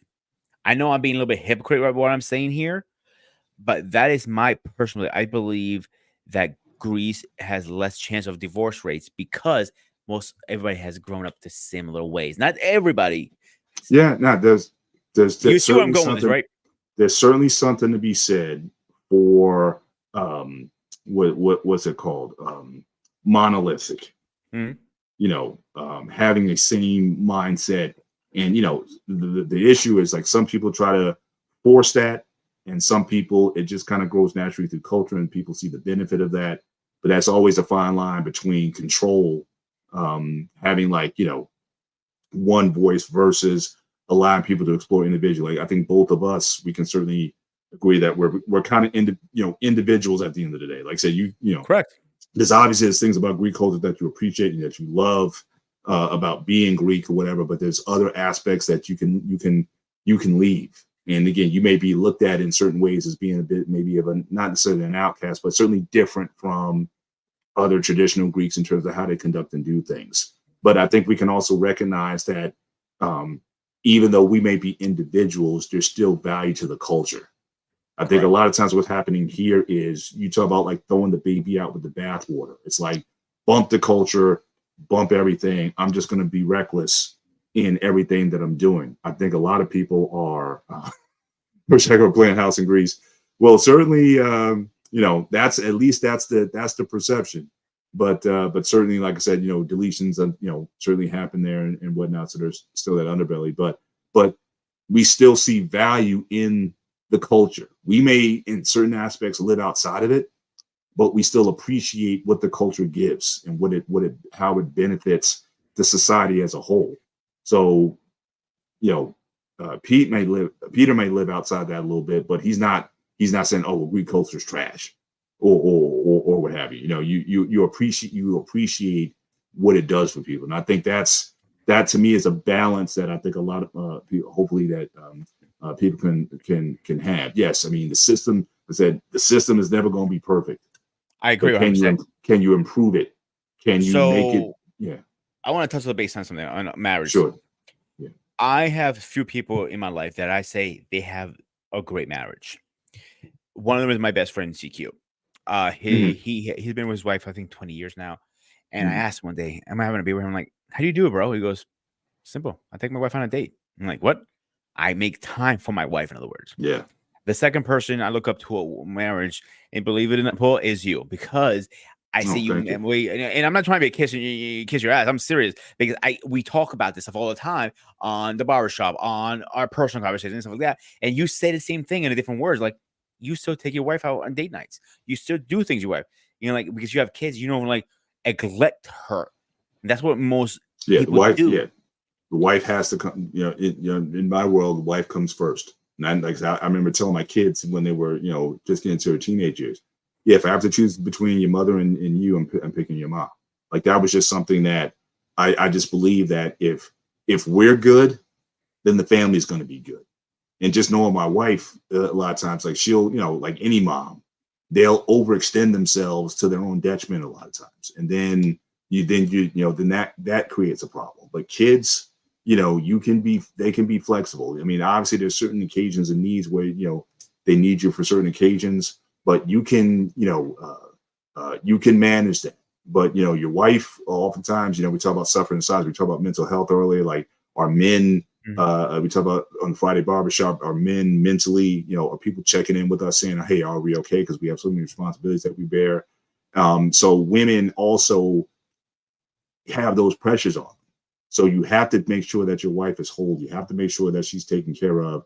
You have to be there to listen in order to make sure that she's whole. And again, that's going to apply to any marital relationship. I mean, the society side, Greek society you may still have the advantage of having the society that may put certain pressures that, hey, I don't care what's going on, inside your house, you don't care. But again, you guys stay together. I think it's the general thrust of Greek culture and society that keeps people together, but the internal work still has to be done. So again, I don't know in Greek culture, like are men apt to take their wives out or treat their wives in certain ways or what have you, or is it more like, hey, woman, I'm home, bring me a beer, whatever the tropes are, whatnot. But any relationship requires that work. It requires listening. It requires that understanding, so that you can not only be married but grow in marriage. And I've always described, for me, marriage is a journey. The person, like I said, I got married because I wanted to have sex. I was a relatively new Christian, and I wasn't going to be out there. I admit it. I wasn't going to be.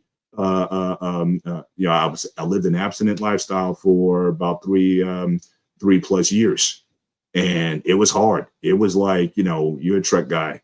This was like Amok time. This was Spock going through Ponfar and fighting Kirk at the end, to get to Pring. This was some serious stuff that I was going. So I was like, look, I need a wife, or I'm gonna die. That was the mindset. So then it was like, okay, well, if I gotta be a husband, then what I have to do. So I didn't come into marriage being what you may see now, which again is still far from perfect. But certainly marriage has certainly given me a platform, I think, to be a better man. And certainly with my, spiritual development, being around good men who had marriages and whatnot, seeing examples of people who had long-lasting marriages, you learn as you go along. And one thing that I certainly see with a lot of people, again, it looks like it hasn't hit Greek culture yet, but certainly in American culture, what we see is like everyone's looking for the perfect situation. So you guys check off all these boxes, 10 out of 10, cook, clean, everything be there. Except my wife didn't know how to cook when we got there. I mean, her early dishes were pretty bad, and she'll even admit that. But she got a lot over time, and now it's like I look forward. She makes one of her favorite meals. She makes the smothered turkey wing. She makes that, and it just knocks me out. I'm just done. So you grow as a man, you go as a woman, if in fact you are dedicated to traveling this road together. The things that keep marriage together: patience, sacrifice, respect, duty, loyalty, honor, all those things, regardless if you're Greek or Black or whatever it is, are still going to be the things that hold you down at the end of the day. And some people get it. Unfortunately, too many people are not getting it. And one of the things that I'm certainly dedicated to, and certainly in the BMU space, is to bring that perspective. And hopefully people can learn from our example in terms of what we can be doing to help people not only just be married, but stay married and grow in marriage. I think is certainly something that anybody could benefit from. And but yeah. The only Greek men that I know are divorced are in America. And one of them actually was a good friend of mine, lives in this area. He's a Greek. I mean, off the plane Greek, and his wife was Greek American, and they are divorced now. So and we're going to talk about this in upcoming shows. Yeah. The only thing I want to talk about, whatever is going on in the world, I started slowly. I call it the poison. The poison slowly is into Greece, and like he's seeing things like on the my mom had like told Elas TV. Elas TV is a streaming service we can watch from Greece. From here. Right. I watch stuff like, the fuck is going on over there? So you're seeing the changes in society. Oh God, yeah. I saw when it started happening here, but I didn't expect it to be this bad. Mm-hmm. That's one thing I'm saying. And that's one thing we got to be careful, because again, even though it's like anything else, you have curves and you have arcs. And so, okay, so 14% divorce rate, that's kind of like right here. But you'll be surprised. It's like the Titanic. Like when the Titanic got hit, nobody really knew what was going on. It was just like, okay, but when that water started filling in, it was like, by the time they figured out what was going on, it was already too late. And so, so even in Greek culture, the numbers, at least the way things now look a certain way, but that could certainly change very quickly unless people are diligent about being intentional about wanting certain things not to change, or to buffer things. And again, I think the big danger, I've seen it here in the US, especially in the 60s. I'm a kind of student of history like you are, and I've studied like the 50s and the 60s and the 70s. And one of the things that happened in that time is that Americans came of age of the hypocrisy in the nation. Like Vietnam was a major turning point in America. In the 60s, you had Vietnam, you had the civil rights and the civil rights movement. Those two things really took a lot of the scab off of the culture. So we talked about image earlier. We talked about how how people perceive society and how things are supposed to work. And then through Vietnam and other means, we saw how society really was. And then what happened was a lot of people then decided to throw the baby out with the bathwater. And they said, look, screw all of it. And we're just going to do. And so you had the free love movement, and you had all the different social changes that, had major impacts on the society. So Greece might be another one, unless people decide to really take inventory over, hey, let's address some of these issues. If there's high deletion rates of young girls in Greece, hey, let's look at society a little bit and seeing how we can help these situations. But you're looking good right now. But if the dam breaks, or if the water gets in there where, you guys could be like at a 40 or 50% divorce rate within the next 10, 15 years. It's certainly very possible, because really just the changes that happened in this country over the last 50 years. They'd be like, well, what happened? Black people were married at an 80% clip in the 60s, and now it's say black women are married at a rate under 30%. And most black men are single and childless right now. So we've seen the impact of that, and that is certainly something that for Greek society is something to marvel. But I think it's happening globally as we become a more global world. People see more images of what's outside. Like I said, with my Asian Indian friends, kids are marrying later, if at all. They're starting to cohabitate versus getting married. I'm sorry to cut you off, Paul, but I'm not mistaken. From my understanding, their culture gets married very young, even more younger than even Greece. It changes. It depends. It depends where. If you're in a rural environment, then the women tend to get married younger. But I'm in the IT field, so I work with Indians all the time. Generally speaking, you're talking about around age 27, 28 for the male or the female. Because again, generally it's, you're, a lot of times you come to America, whatever, you're getting your career off the ground. Again, Indians have no issue with women being, having a career. In fact, it's almost expected. Like if you're in IT, you're looking for a wife, you want her to be in IT also. You don't necessarily want a mismatching of people. So they have no issue with the career thing. Because like, again, when you come home, you're still going to be a wife when you're in the, you're still going to be a wife in the house. So about 27, if you are in a developed area, or if you're in a career field in IT, doc, engineering, medicine, or whatever, because again, you got to kind of get through all that stuff first. And then people I think are marrying a little bit late, but in the rural areas, you'd be 19, 20, 21 getting married in India. If that's going to be your life, you're going to be a domestic essentially when you're at home. But for young people who grow up, I'm talking about immigrants like who are my age, who came here like in the 80s and 90s, and now their kids are now in their 20s, just getting out of college. When they talk to their kids about marriage, about the future, about arranged marriage is definitely out. So like I said, with Asian Indians, they still do the arranged thing. They still do this horoscopes, the astrology, all that stuff. Again, those stars have to literally line up. The parents have to agree and co-sign. In India. But here, if you grew up like an American of Indian descent here, don't even come talk to me about arranged marriage. So already an aspect of that society is gone for them. There's like, they want to pick their own people. They may marry out. They may marry like an American, white, black, whatever. So the whole idea of, caste system and you got to marry certain people or whatever, a lot of them already checked out on that piece. And some of them are even contemplating if they want to get married. Also here, a lot of Asians, you talk just like here, 30s, 32, 35 years old, people are starting to get married because they want to, live their life first.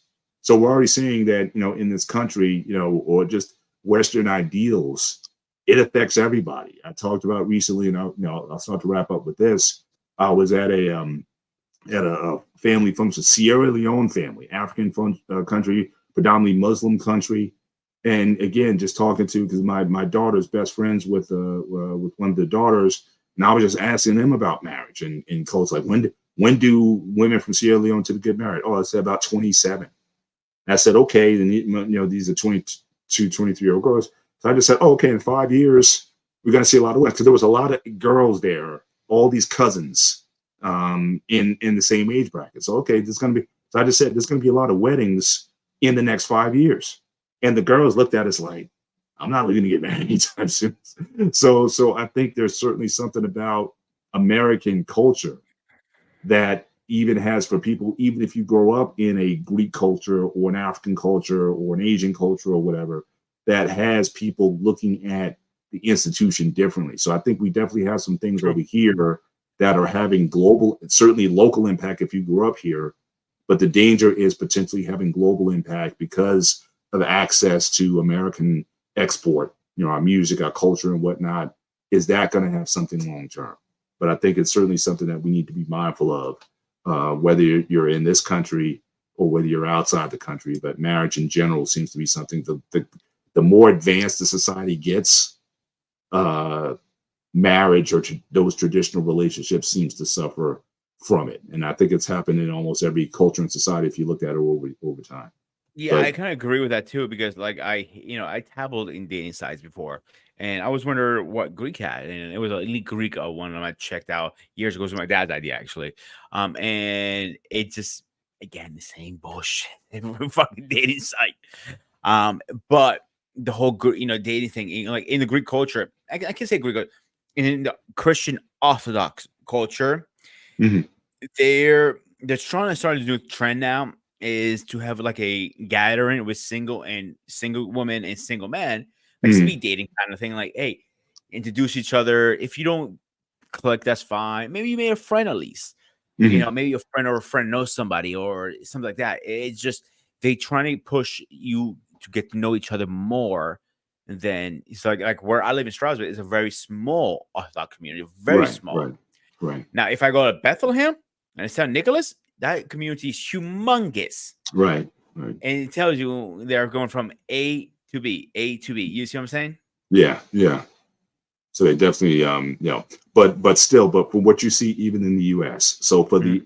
for the Greek American, are you seeing more of the same in terms of younger people? So again, your voice, okay, 30, 28, 30-year-old Greek woman, Greek American woman. What is her mindset when it comes to marriage, family, traditional values, home? Like what are you seeing? So that's I wouldn't call that your dating pool per se, because again, you'll date anybody pretty much. But assuming that that's an area that you've looked at, what are you seeing in Greek American women versus women from Greece that either gives you pause or something that's appealing about So them when it comes to that? And we could probably start to wrap up the show on that yeah. last So point. the So, Greek American one, and like the way I want to say it specifically for a reason, mhm. is they're stocked up. They think this shit doesn't stink here, Mm, and they're wrong. Like I have to good example. I was talking to somebody months back. I'm talking about before mhm, I was even know what a BMU channel was. And I'm having a conversation with her, and friendly conversation. And I know her mother. We kind of know each other from mother knowing stuff like that. right. And she turned around and says, and I go, too bad you don't live in PA. Maybe we could grab dinner or something. I mean, she lived in Georgia, excuse me, but she lives in Florida now. She goes, you really think you have a chance with me? What the hell? I replied, what do you mean? And she goes, look, I work out every day. I own 3 businesses. I have 3 degrees. Yeah, yeah, yeah. She was going on the list. You would never had a chance, even in your dreams. I was like, wow, gold digger much. Mm. And that's all I said. It's gold digger. And like some of them are stocked up gold diggers, even in Now, the Greek community. does she come from like a prominent family? Like, do you guys have do you Oh, have, I can tell you where her like, family comes from. we talk about like, again, I want to use the proper words here, like people who come from upper class, like they talk about the the Jewish American princess or Mhm. are there similar groups like in Greece where you have like these upper class families that, especially in America, that try to show off um, um, their position or whatever, and the girls that grew up in that they have a certain thing, or she's just a regular, regular woman who just thinks, like you said earlier, that she's just So her mother is a personal trainer at Retro Fitness who works with the CEO of Retro Fitness. okay, Great. Kudos to her. She's right, divorced mother. Okay, shit happens in life. I get it. I think her mother raised her in a way like, up her to like okay. So it's not just a class yeah, thing. but Yeah. her mother loves hanging out with Greek singer. I want to thank Dr. Lukumba for sending some support towards our way, and so thanks, Doc, for that. But the only thing I will say is everybody shit stinks eventually. Yeah. I'm gonna leave But it are at you? that. But are you hopeful? I mean, so looking at again, just the Greek American woman, the way you see them moving, because that could be one example. But are you seeing that as a trend?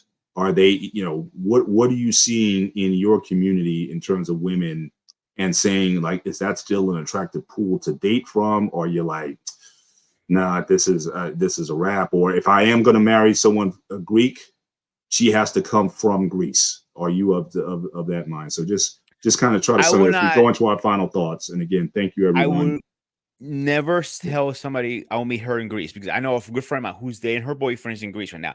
I couldn't do that, because I'll be honest with you, I could not be loyal because I needed cheeks. I'll be straight up and honest with that. But Right. I would say the Greek women here, some of them are sweethearts. They're great people.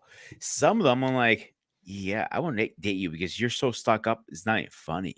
Mm-hmm, It really depends how you're raised. That's what it comes down to. If you're raised down to earth and being, same thing with Spanish, Black, Asian, Indian. I can go on and on. It doesn't matter what you're from.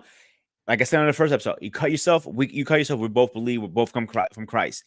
End of the day, it doesn't matter what your nationality is. We're trying to find the gray line. I think that's where we found tonight is the gray line is that both sides of our culture, they have stuck up women who think their shit doesn't stink. And there's some great women out there.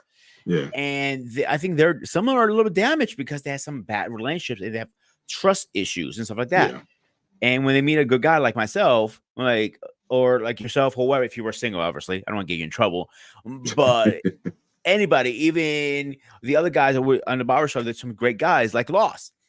And me and him are great guys. And they're like, yeah, you're damaged now. I'm like, okay, how do we break that wall now? Mm-hmm. That's the problem we're having.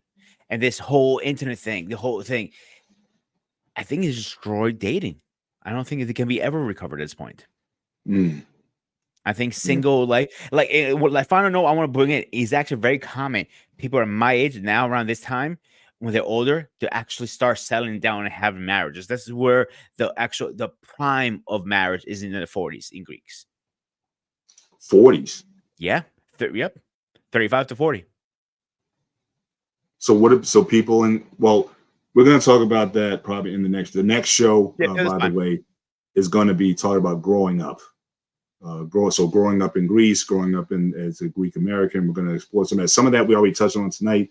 Again, the brothel situation is definitely something that Paul's favorite part. We may need to revisit that topic again. But certainly, again, appreciate everyone coming through tonight. Just want to give final shout outs here again, Dr. Lukumba. Again, thank you so much. Thank you for the gifts that you've given us. My brother Trey Ferg, my ball brother in the B7 network. Thank you for also coming through. Anton, also appreciate you coming through as well. And again, we're going to continue this conversation. I really appreciated the show tonight. You definitely give me some different perspective in terms of how society works and does things. And hopefully through this as well, we can see where, again, we can find some commonality. I mean, there might be some things that, we can benefit from looking at how Greek culture does it, or how Indian culture has done things again. But we're also saying that, look, no one's perfect in this thing. No one's got all the answers. Again, the personal development you still have to do. You have to, especially when it comes to marriage, you have to decide that you want to be married. You have to decide that you want to stay married. And most importantly, you have to decide that you want to grow in marriage. Marriage is not a static state. It is a continual process of growth that you get to the next level. I was in church today, met a couple that was married for 6 years. We got a couple that's been married 60. And like I said, I'm in the middle. So I'm looking ones to the left and ones to the right. So I'm on the journey. I'm trying to get to the other side where this couple was. And this couple's been married for 60 years. They do everything together. I mean, literally, it's like you don't find those guys ever apart from each other for like a day. They do everything together. So it's like, oh, wow. It's like I'm trying to get there. And for the couple that was married younger, if they can look at us as an example or as a model, then more power to them as well. But I think certainly we believe whether it be Pete, certainly if that's something that you're pursuing, I hope you do find a woman that you can truly dedicate and get married to, if that is the desire of your heart. I definitely pray that Eventually, that yes, that's my goal. Find a yes. good woman I can have a kid who can deal with my crazy goddamn ass. That's the biggest problem. You might be one to listen. That sense of craze, because you're not necessarily tied or locked down to a particular tradition or whatever. That might be the best environment to raise children in, because you can then be open, just as people were.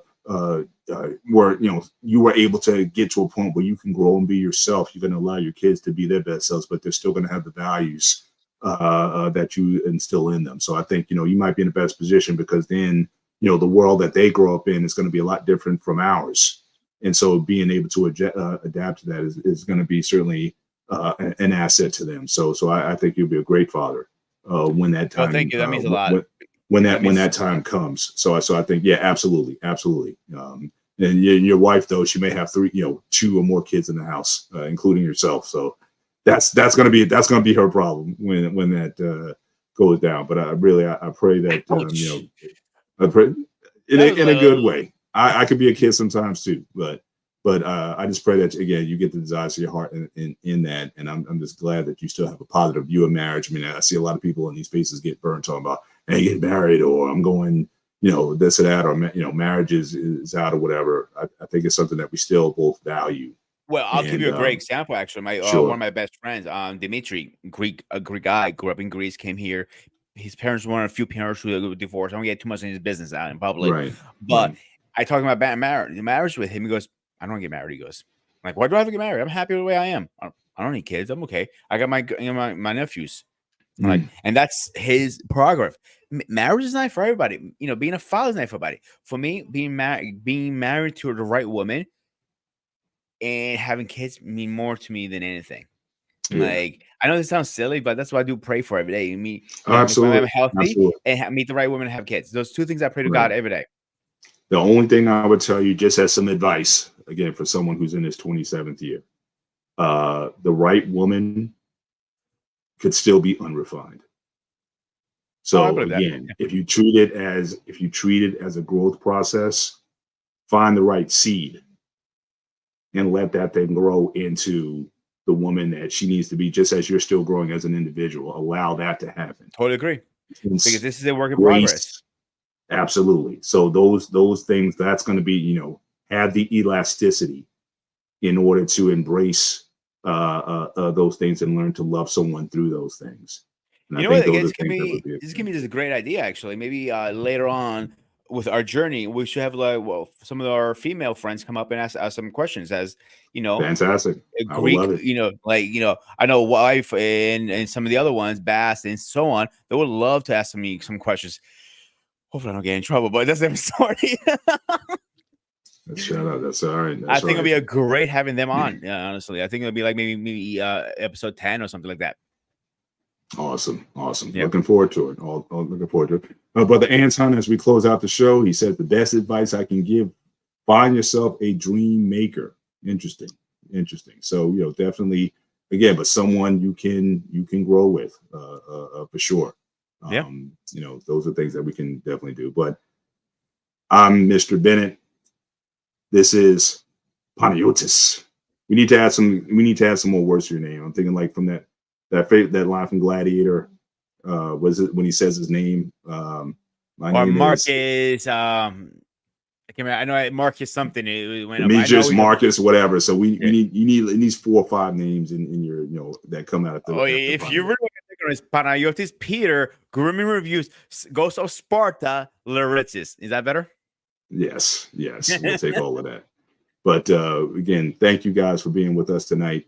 This is the gray area, and we're going to continue to find it and search for it through conversation. Again, next week's show, we're going to be talking about growing up. And again, some of this we've covered in a couple shows we've done already, but we're going to explore that even further as well. Again, thank you guys for tuning in.